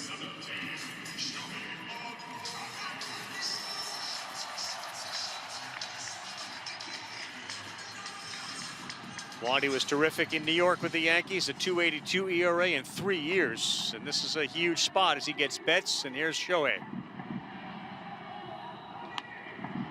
Strike 1. They're watching in his hometown of Oshu, Japan, rooting on Shohei. And they just watched him take a pitch for a ball. So when you come back to us, it'll be 1 ball, 1 strike. And a slow roller, and if it's a fair ball, it's a tough play. What a play by Wandy Peralta. Shohei can fly, and a difficult spinorama for Wandy Peralta. That's a heck of a play, and a play that usually it's a lot easier for that left-handed pitcher to make if they can get out of that bump, and he did exactly that. Gets it 360 and throws it to the inside part of the plate, inside part of the bag, and Cronenworth makes the catch at first.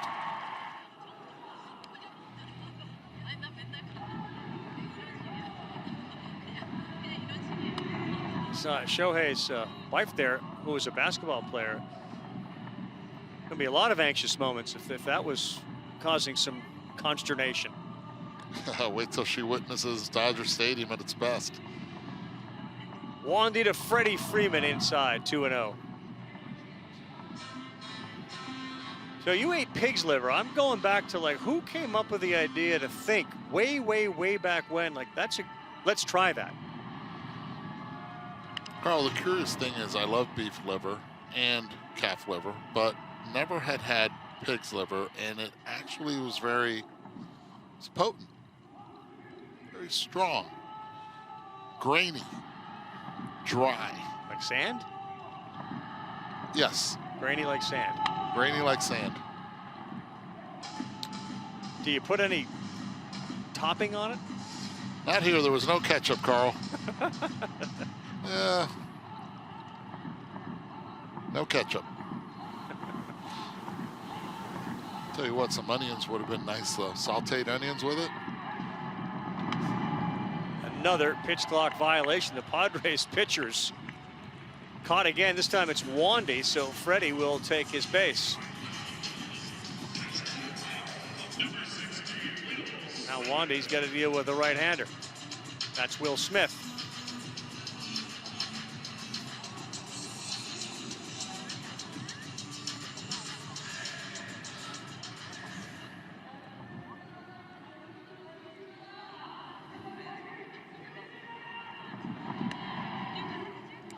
Wandy does live at the bottom of that zone, doesn't he? He really does, and he's consistent with it.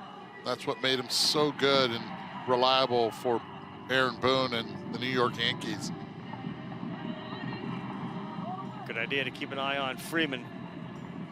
The way the lineup for the Dodgers is constructed, Mookie Betts and Will Smith should have monster seasons. They will see a lot of left-handed pitching. Betts last year, one of the best, if not the best, against left-handed pitching. Got to have discipline with all those lefties. Ohtani, Freeman, Muncy. You're going to see a lot of matchups.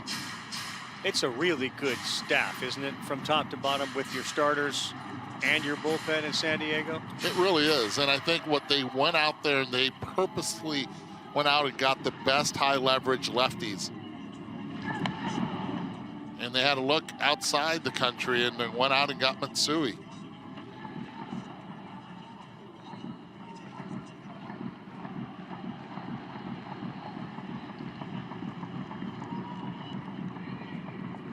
Eddie, Dan Orlovsky got up early to watch today back in Bristol. Marty Smith's driving carpool. He's up. Will Smith strikes out. No relation. Again, given the time of year and where we are in the regular season, another reliever is in the game, this time for the Los Angeles Dodgers. The Padres got a little leg up right now with the way their bullpen has been. Daniel Hudson last season, just a couple of games. They hope to have Blake Trinan back. That didn't happen. So Dave Roberts relying on a couple of other guys until Trinan is 100%. And a big swing from Jurickson Profar to start out the bottom of the 7th inning. Look at Daniel Hudson with 50% slider, 45% four-seamers. Then he'll throw a sinker as well. And rarely will he throw the changeup. Profar chased there on a slider down badly, and he's a little frustrated with himself.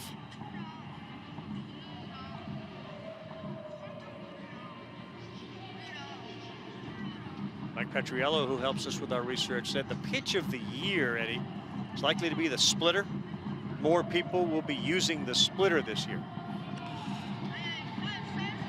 Goes in trends, Carl. It's unbelievable how we've seen pitchers go to different grips, but what they're going back and forth with. Last year we heard about the sweeper. This year the splitter, especially with relievers in high leverage situation. We'll see some of that tomorrow night with Yamamoto. Worked so well last year for Hunter Harvey of the Washington Nationals with the splitter. Worked with it with his father, Brian Harvey, who was a great closer.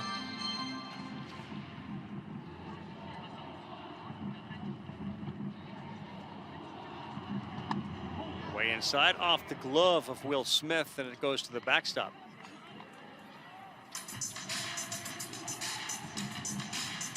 The fans here at Gochek and throughout all the KBO stadiums, and the KBO season is just about set to start. They're wrapping up their spring training. Always encouraged. It's sort of a participation event for them. That ball is hammered down the line, but it's going to go foul. Now, you don't come to a KBO game and sit on your hands, even though you're seated most of the time. But you're active with all the cheerleaders. There's all sorts of eating and drinking going on at each game. And more drinking and eating and Korean fried chicken.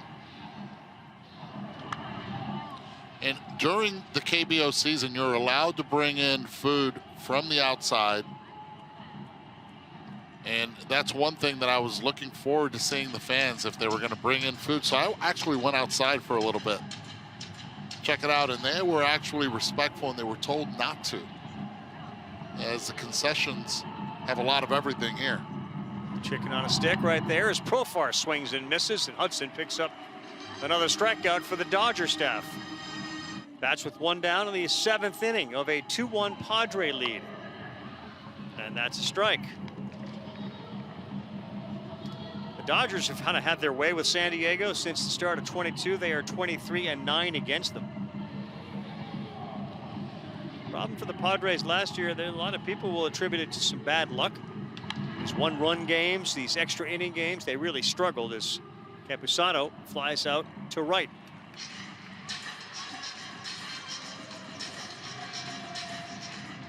Remember the September they had, and then of course what Arizona did in the postseason. And now the San Francisco Giants have re-entered the race. They have. I mean, what they have done to be able to solidify a little bit more of that pitching staff, that starting staff with Logan Webb leading the way, Blake Snell. Kyle Harrison, I think, is a beast. Jordan Hicks, who they ended up getting in the offseason. Another former KBO star, Jung-Hoo Lee, got a huge deal from San Francisco. It felt like for the last few years they wanted to spend the money and nobody would really take it. This year they found some guys to take it. And if Webb and Snell aren't the best 1-2 in a division loaded with really good pitching, and their offense can generate a little more runs than they have, they're sitting there at plus 1,200. Look where look at the fall off for the Rockies, Eduardo. Dodgers heavy favorite, D-backs, Padres. You could just throw a few bills down on the Rockies, plus 10,000. No. There's a reason they're plus 10, Greg? Love Denver, but there's a reason where they're at right there. And you know, I think it's going to be interesting with Arizona. Last year they got to the World Series and Eduardo Rodriguez was taken out of the game. Yeah, that was bad. Yesterday in the 2nd inning. So was it yesterday over there? I think it was.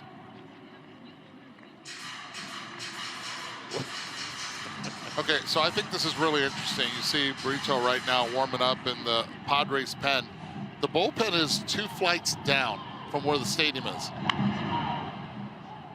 For those of you that are waking up in the United States, and the adjustment that you make from getting from the bullpen to on the field, I think is real. This is where you have to go to get to the bullpen. Right up the middle, and that is good for Tyler Wade. Little offense for the fans here. It's been a pitching-dominated game since each team scored a run in the 4th. Tyler Wade with a walk and now a hit to go with the strikeout. Good piece of hitting. You saw it right there, 96 miles per hour off the bat.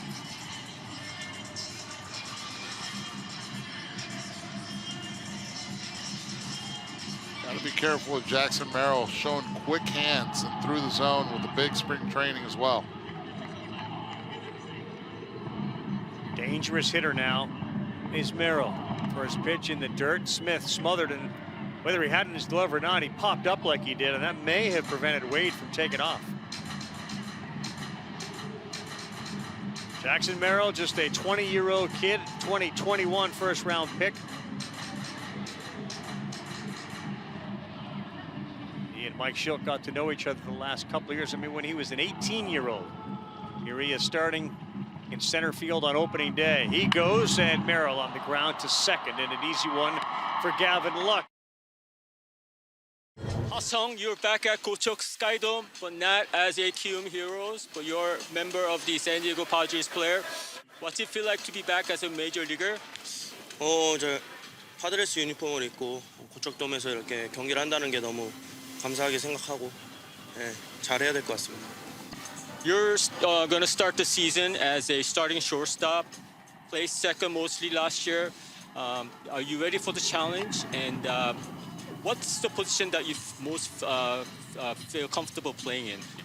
일단 유격수는 제가 어릴 때부터 항상 봐왔던 포지션이고 당연히 그렇기 때문에 유격수가 저한테는 가장 편한 포지션이기도 하고 또 저희 팀에 또 좋은 선수들이 많은데 제가 유격수를 본다는 거에 대해서 좀 큰 책임감을 느끼고 더 잘해야겠다라는 좀 생각을 하고 있어요. 부담감은 안 느끼시나요? Any pressure? 뭐 당연히 부담은 되지만 뭐 제가 계속 뛰어 놀았던 곳이기 때문에 준비한 대로 열심히 하면 될 것 같습니다. 네, 감사합니다. 네. Earlier today, Ha-Seong Kim, Daniel Kim. Here's Muncy, and that one misses down from Wandy Peralta. Daniel, how would you describe what Ha-Seong Kim's popularity level is in the country of South Korea here? Well, it's getting bigger and bigger. He's, when he was in KBO, it took him a little while to get to the level that he's at right now. And one of the reasons is that, there were so many other players that were considered better prospect when he came into KBO. He was a 4th round draft selection by Kium Heroes. So he needed a little bit of a time just to become one of the best players in KBO. And he's definitely, getting better. And there's so much fan base that's growing on him right now. Another pitch clock violation by Wandy Peralta. And this is not the first year of the pitch clock, so some struggles for the Padres pitchers, and that ends up being a leadoff walk to Max Muncy to kick off the 8th when you get a 1-run lead. And if you think about it, the same thing happened to Matsui as well with the leadoff walk, with the pitch clock violation the pitch before. Mike Schilt coming out, and he gives Wandy Peralta a hand. Chicago now with Craig Counsell close to home. Johnny Brito is on, runner at first. First pitch he throws to Teoscar Hernandez is a slider that misses away. Pitched 25 games with the Yankees last year, part of that 7-player deal for Juan Soto that brought Michael King as the frontliner. But Brito's been really good. We saw his first pitch, and here's the next one. Fastball right by Teoscar Hernandez at 97. The way Mike Schilt is managing this game right now, and he'll manage today and tomorrow the same way, you have a lot of bullpen arms because it's a 2-game series, and even though these count, he's actually playing this as if it were like a wild card series. Yes, he is. And this one is going to get down in center field. Muncy will go to second. And a single for Teoscar Hernandez, and the LA Dodgers are in business with 2 men on and nobody out. Brito fell in the 83% category when it comes to that fastball velo. It's a hard one. He throws it around 97 miles per hour and has movement, but the one thing about Brito is he does not get as many swings and misses and strikeouts because he doesn't hide the ball well. Arm away from the body, hitter has enough time to see it, and one thing that the big league hitters can do is hit the number 1. Well, that's good for the Dodgers. They bring in Teoscar Hernandez. He delivers here, and here is Outman with 2 on. Can he get these guys over, if not in? First pitch from Brito, no, ball 1. Mike Schilt already managing, looking at that lineup, seeing the top of the 8th inning. Dodgers and Doc Roberts showed their hand earlier with Kike Hernandez hitting already once. He's on deck. Away to Outman. Yes, Kike is on deck, and it's a 2-0 count to Outman. Hit for Jason Hayward. If he would have hit for Hayward, most likely Peralta would still be in the game. Got to come in with a pitch here, and Brito, ooh, close, little too far inside. What a take by Outman. 23 home runs last year, 70 runs batted in, and a 3-0 count with nobody out.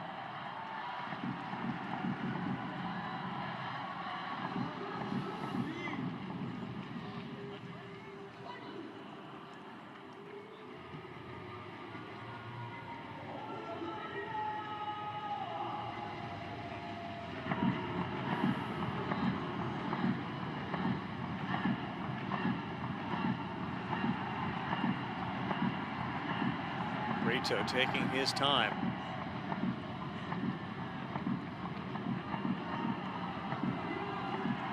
I'm not sure, Eddie, that he and Campusano are on the same page. He shook off a few times.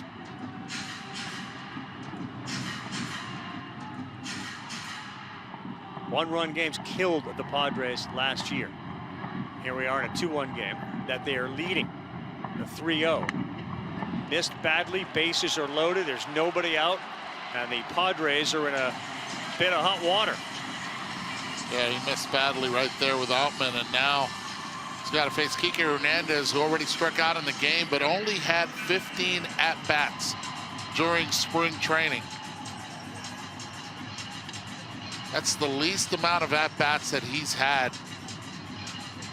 since he's come into the league during spring training to get ready for the season. Had off-season surgery. There is that number, 9 and 23 in one-run games last year. 9 and 23. They had like a plus 104 run differential and finished just 2 games over 500, which is one of the worst winning percentage of all time for a team that had that many runs.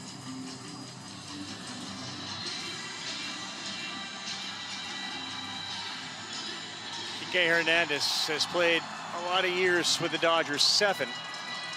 Came over late last year. Then there was some question whether he was going to be back with the team this year. As Eduardo said, late they figured out, yep, we'd like to get him, and they did. Between Boston and LA last year, Kike managed just 11 homers. He had a total of 61 RBIs. He'd love to knock in a few here. Muncy at third, Hernandez at second, Outman at first. And he fouls off the first pitch. Do you believe in the clutch gene, Eddie? Definitely. It fed me my entire life. Even my father's Hall of Fame plaque says clutch on it. I agree. Oh, that ball is driven. Smoke to left field, going back. Profar runs it down. Coming in on a tag from third to tie it is Muncy. Kike Hernandez gave it a ride, but it is reeled in out there by Profar, and it's a new ball game, tied at 2. All around good baseball right there. Great contact, allowed out by Kike Hernandez. Shout out to those guys there. And then a great play by Jurickson Profar, being able to go back and make that play in left field. Mike Schilt wearing a path out between the dugout and the mound. Brito will be taken out of the game. And as he exits, we got ourselves a new one. Dodgers made a living scoring runs late last year, over 190 of them in the 8th inning or later. They've got one already tonight. We're back. It was Jose Azocar who made that play in left field, not Profar. He came in. And Morejon is now on. And you take a look at that score bug in the upper left-hand part of your screen, where the Dodgers now have a greater win probability than the Padres. Even though it's a tie game, they got 2 runners on. But if you look at the way it builds, Muncy had a walk, added 8. Teoscar with a single, plus 10%. Outman with a walk, plus 15%. And then Hernandez with a sac fly brought you back down by a few points. But as a result, the scales have tipped from San Diego to Los Angeles now being in the driver's seat just as far as win probability goes in this game. Yeah, now Adrian Morejon, who has a very live arm, had Tommy John a year and a half ago, and he's at full strength this year. And it's Gavin Lux. And he bounces one. That's off the glove of Cronenworth. Rounding and coming in, Teoscar. He will score the go-ahead run.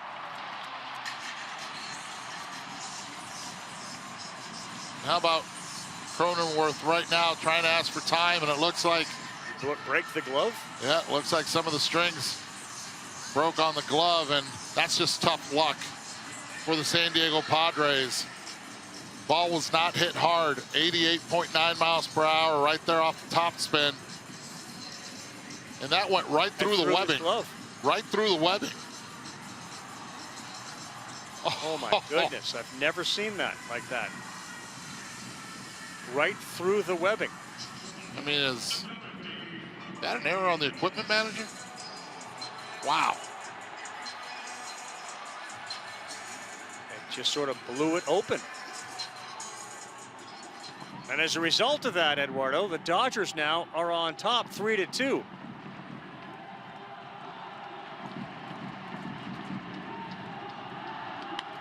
Mookie Betts, strike one. I mean, that's an error, right? It's off the glove, but the glove broke. How can you give it an error, though? I know.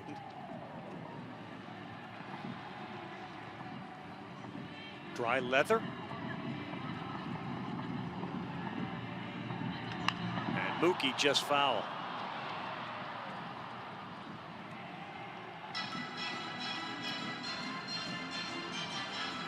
This is what the Dodgers do. They continue to grind at bats and put pressure on the pitching. They've done it all night, and looks right now they are, no pun intended here, breaking through.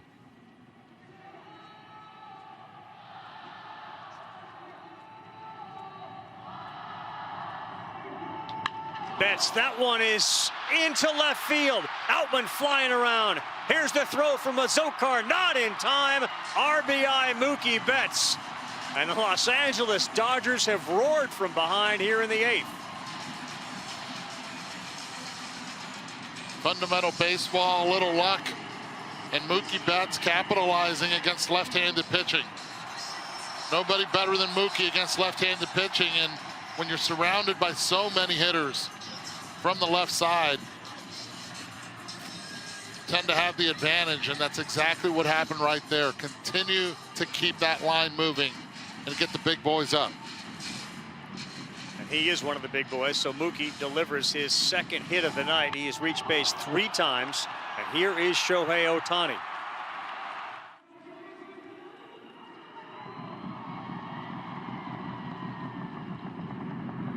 And Ohtani, a little blooper in the left. That's going to get down. Another run for the Dodgers. The top of the order crushes as Gavin Lux touches home. 5-2 Los Angeles. Ohtani, his second hit of the night. I think the most impressive thing right now from the Dodger standpoint is the way that they have run the bases tonight.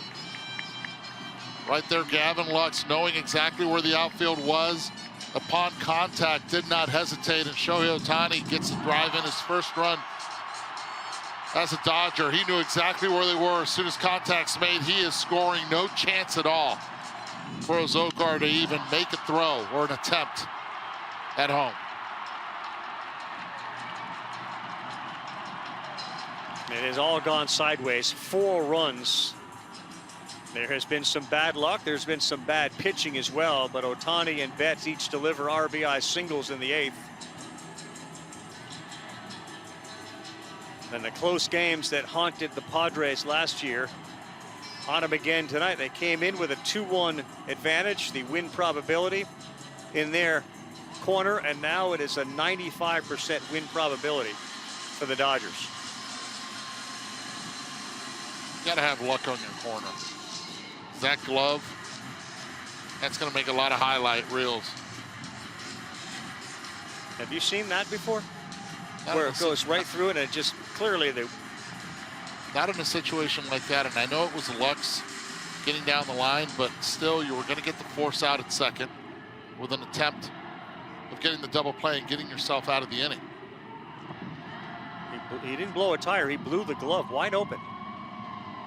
And now Freddie Freeman's chance. He swings at the first one, and that's going to go foul. Betts and Ohtani, clutch RBI singles here in the 8th inning, part of a 4-run 8th.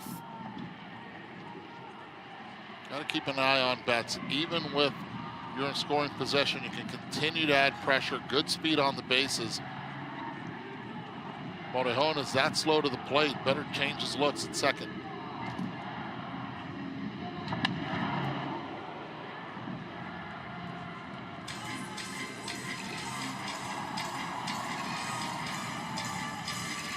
Mentioned that too. The 195 runs scored in the 8th inning or later was 3rd in baseball.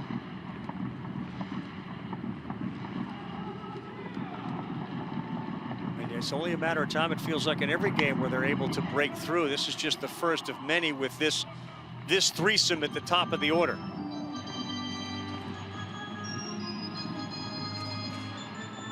Barno, according to Sarah, the Padres had an .833 winning percentage last year in the 8th, which was 26th worst.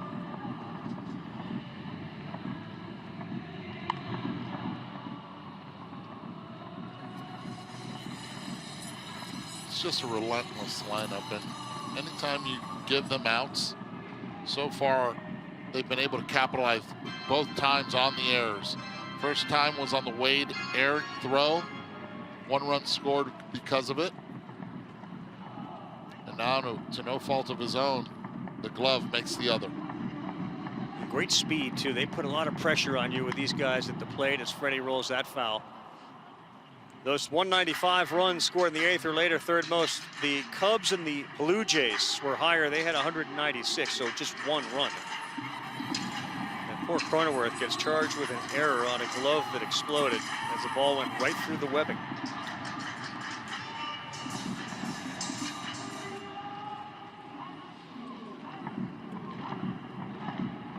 Former hockey player. Oh, Freddie about face, right field, deep. Tatis back, he's there. Freddie Freeman hits second, he's coming back in. He's going to be safe, but the question is, did he pass? I should say Ohtani, did he pass Mookie Betts? No, he did not pass, but he had to tag second again. And he didn't touch it on the way back. No. Good call, Eddie was all over it. Ohtani ran to second base and did not touch on the way back. As a result, Shohei Ohtani is out. Dave Roberts just wants to make sure. Yeah, they're not going to contest that one.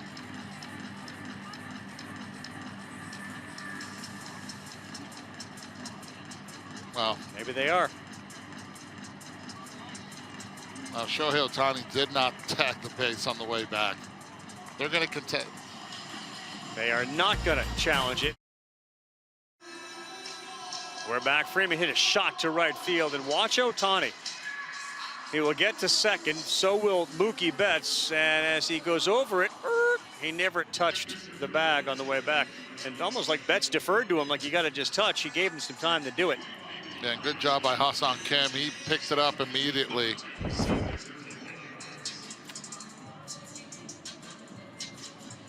Dodgers go with Joe Kelly now to try to get through the bottom of the 8th inning. They got a 3-run lead. And Kelly fires his first pitch in there for a strike. Joe has always been a hard thrower.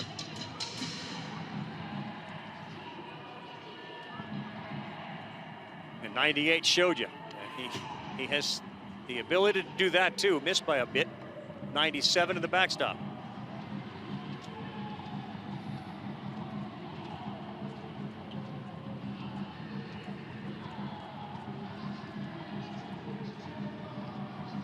Top of the order for the Padres. Bogarts, Tatis, Cronenworth. Sure, Jake, with the equipment malfunction, would look forward to getting another shot. A wardrobe malfunction. Absolutely. I mean, most likely you're breaking in that glove the entire time during spring training. The laces give out on you, and it was not a ball that was hit hard. And Bogarts starts things off here in the bottom half with a ripped single up the middle off of Kelly.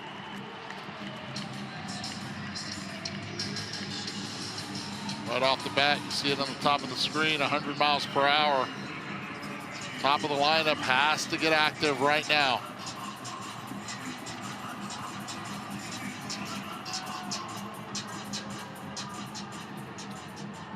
Tatis quiet tonight, 0 for 3.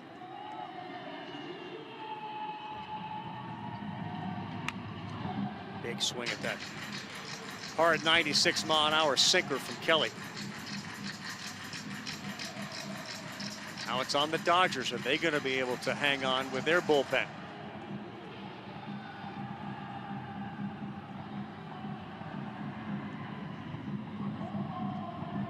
Two hits for Xander tonight. Tatis underneath it.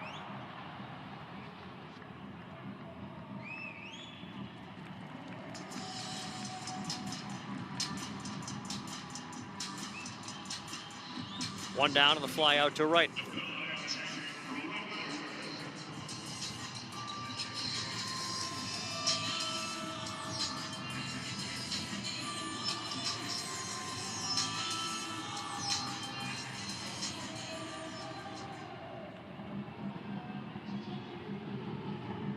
Kike Hernandez in left, Teoscar Hernandez in right.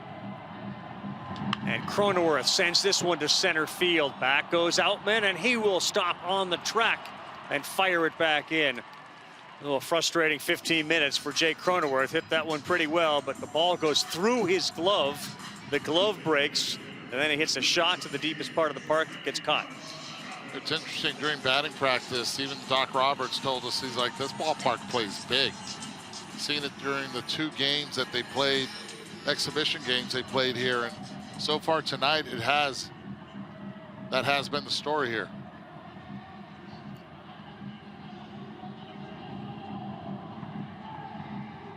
Machado right back at Joe Kelly. He's got plenty of time, and he will flip to first to get Machado. So Estrada now on the mound, and a rough couple of innings for the Padres. The broken glove is the highlight of it all, but then the walks, the clutch hits from Betts and Ohtani. And now Will Smith bats in the top of the 9th, and that first pitch from Estrada wasn't close as he slipped off the mound. Tomorrow night, good chance that you will see, instead of the number of bullpen arms from the Padres, perhaps a piggyback between Musgrove and maybe Michael King with an opportunity to pitch his first time in a Padre uniform.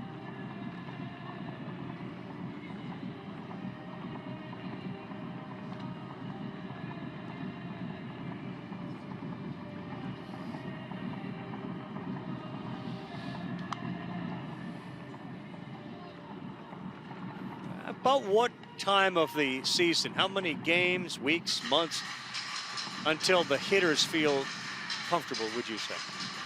Is it all dependent on the hitter himself? I think it depends on the hitter, and I think it also depends on the location of where you play. You're a Cleveland Guardian. Will Smith gets a single to lead things off. Cold weather versus warm weather? Cold weather also affects a lot of guys. When you're in the warm weather, you tend to get out to a quicker start. Controlled environment, you get to get out to a quicker start. I remember it was Mark Teixeira who said he used to get off to terrible starts. By the way, Andy Jacobson here, ladies and gentlemen. Well, this is amazing. We brought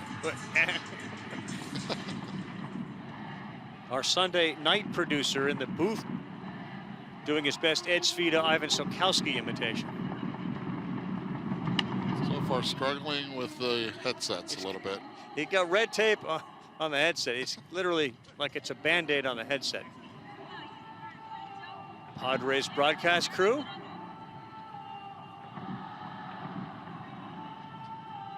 A little high to Muncy. Yeah, right. I mean, I remember it was Teixeira who got off to, and there's Joe and Oral, the Dodgers broadcast crew.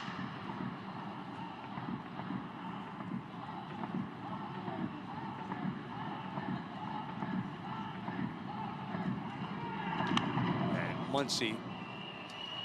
Sky high. Eddie, you want to reach out and get it? No, you can't. Well, that netting is high. It's pretty impressive. They're done here in Gochek Stadium, Sky Dome. Did you have a favorite KBO team when we were, did you end up kind of quietly enjoying a team better? Yeah. Mascot? You were a like Wyvern guy, weren't you? No, I like the LG Twins. I was the LG Twins. They ended up winning it last year. Casey Kelly, a part of that team. I have his jersey. How do you not like the team that Q cheers for? No, you have to. We're going to see Q tomorrow. We visited a famous LP, like a record store with Q, where he's performed, not at the same time, but so has Elton John and Sting performed at this facility in Seoul. We'll see that tomorrow. Join us in the morning as Estrada walks Muncy.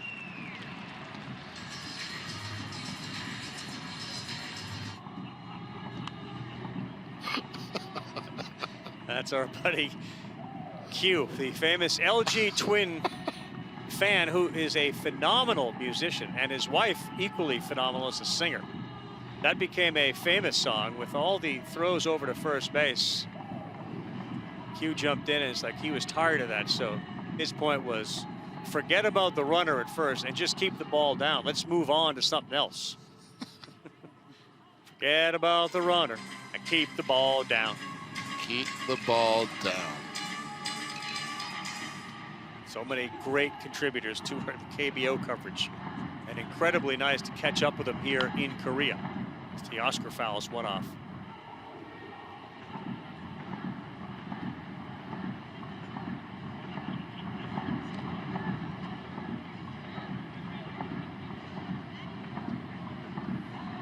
Some thought because Ohtani was already here that Yamamoto, another Japanese pitcher, wouldn't want to play necessarily on the same team as another Japanese player, but obviously not the case with Yamamoto and the contract he was offered. 3 straight Triple Crowns, MVP awards. Swing and a miss from Teoscar Hernandez. Yeah, but I think the WBC changed everything. They were able to play together, they bonded there, and it just gave a different, you could say, ideology with what those players and how they saw the game. They made this happen.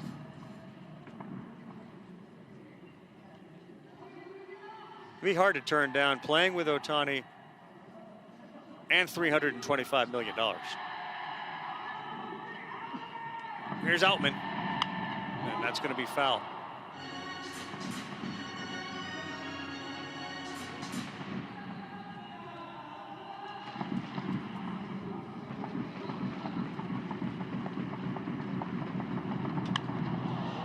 Popped up sky high to center field, and Merrill for the second out. As Taylor Swift is, does that make Shohei's wife as popular as Kelsey is? Like, he just 100%. She gets all that, yeah, right? 100%. I think, let's see how many times we've already shown her on the world feed. On the world feed, and I'll tell you this, her life has changed forever in Japan. A great basketball player in Japan. And Shohei, very private, as these families for both teams able to come on these trips over here. So wives and significant others and children along, and the realization like, well, she's coming with me, this is all going to get out there. Try to get ahead of it as best he could. So we got introduced to Shohei Ohtani's wife. Now we've seen her several times as the next pitch is thrown, and that's a bouncer. Another block by Campusano. He's been so good back there today. A lot of balls in the dirt, starting with you, Darvish, early on in this game. Carl, and we had this conversation with Doc Roberts about team unity and bonding and being able to gel, and these trips help that, especially when families are together. Saw the wives together. Swing and a miss from Kike, especially too, more so in a foreign country. Foreign country that is famous for their cosmetics and facial products. They were able to go to Olive Young, one of the biggest cosmetic stores. If you're thinking maybe at home it'll be like a Sephora, but with their products. And look at you, Eduardo, sort of drawing the comparisons between the, because you've got experience with that, with I have experience. 2 daughters. Yeah. 2 daughters and Merba. Oh yeah. 3-2, and foul ball from Kike. They all took a wives trip to Olive Young, and there's one, it seems like, in every corner, though. It's like a Dwayne Reed in New York, a Walgreens down in Arizona or Florida.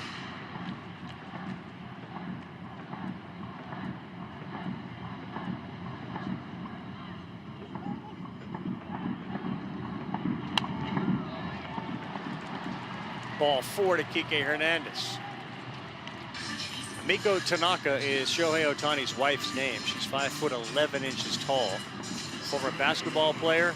She played in a Japan league, a prominent team in a women's basketball league. For Mamiko and the Dodger fans that are here in the crowd. Padres have just 4 hits tonight, Dodgers with 7. And loaded for Lux.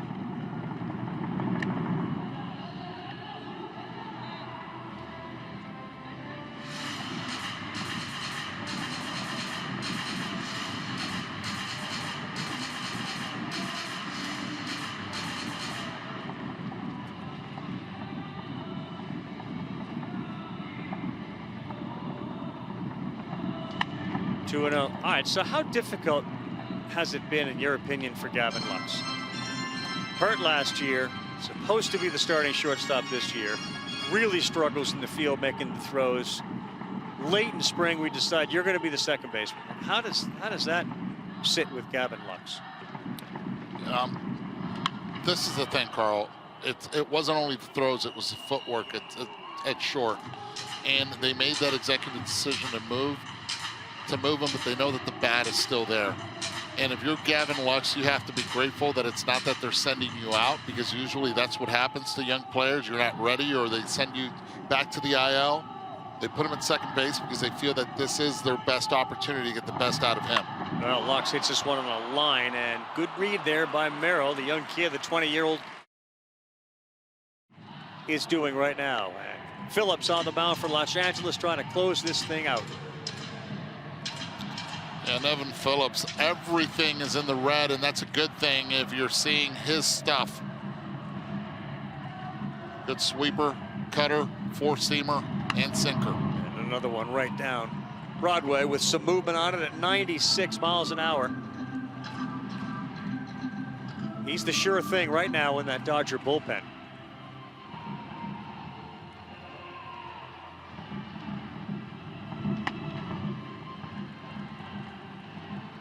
See it right there, that slider at 85 miles per hour.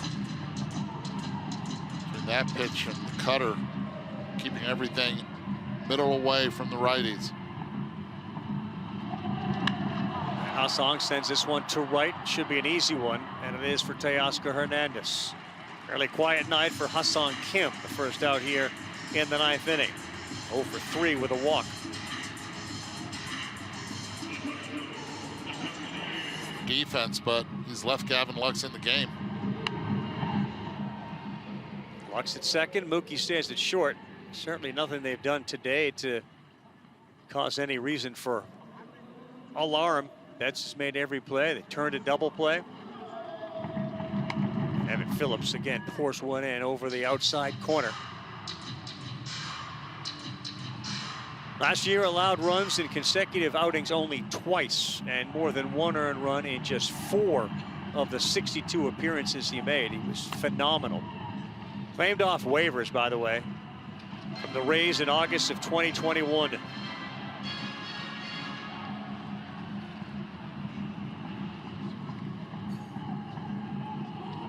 Graham Pauley's at the plate. Went to Duke. Drafted him 13th round. 390th player overall in the 2022 draft. This is his big league debut right here.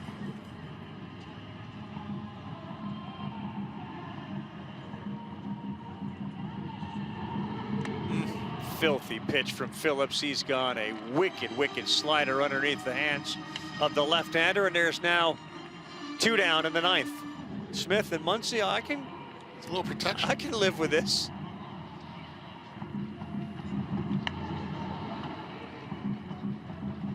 Leaving the egos at the door if you're the Dodgers, that's going to be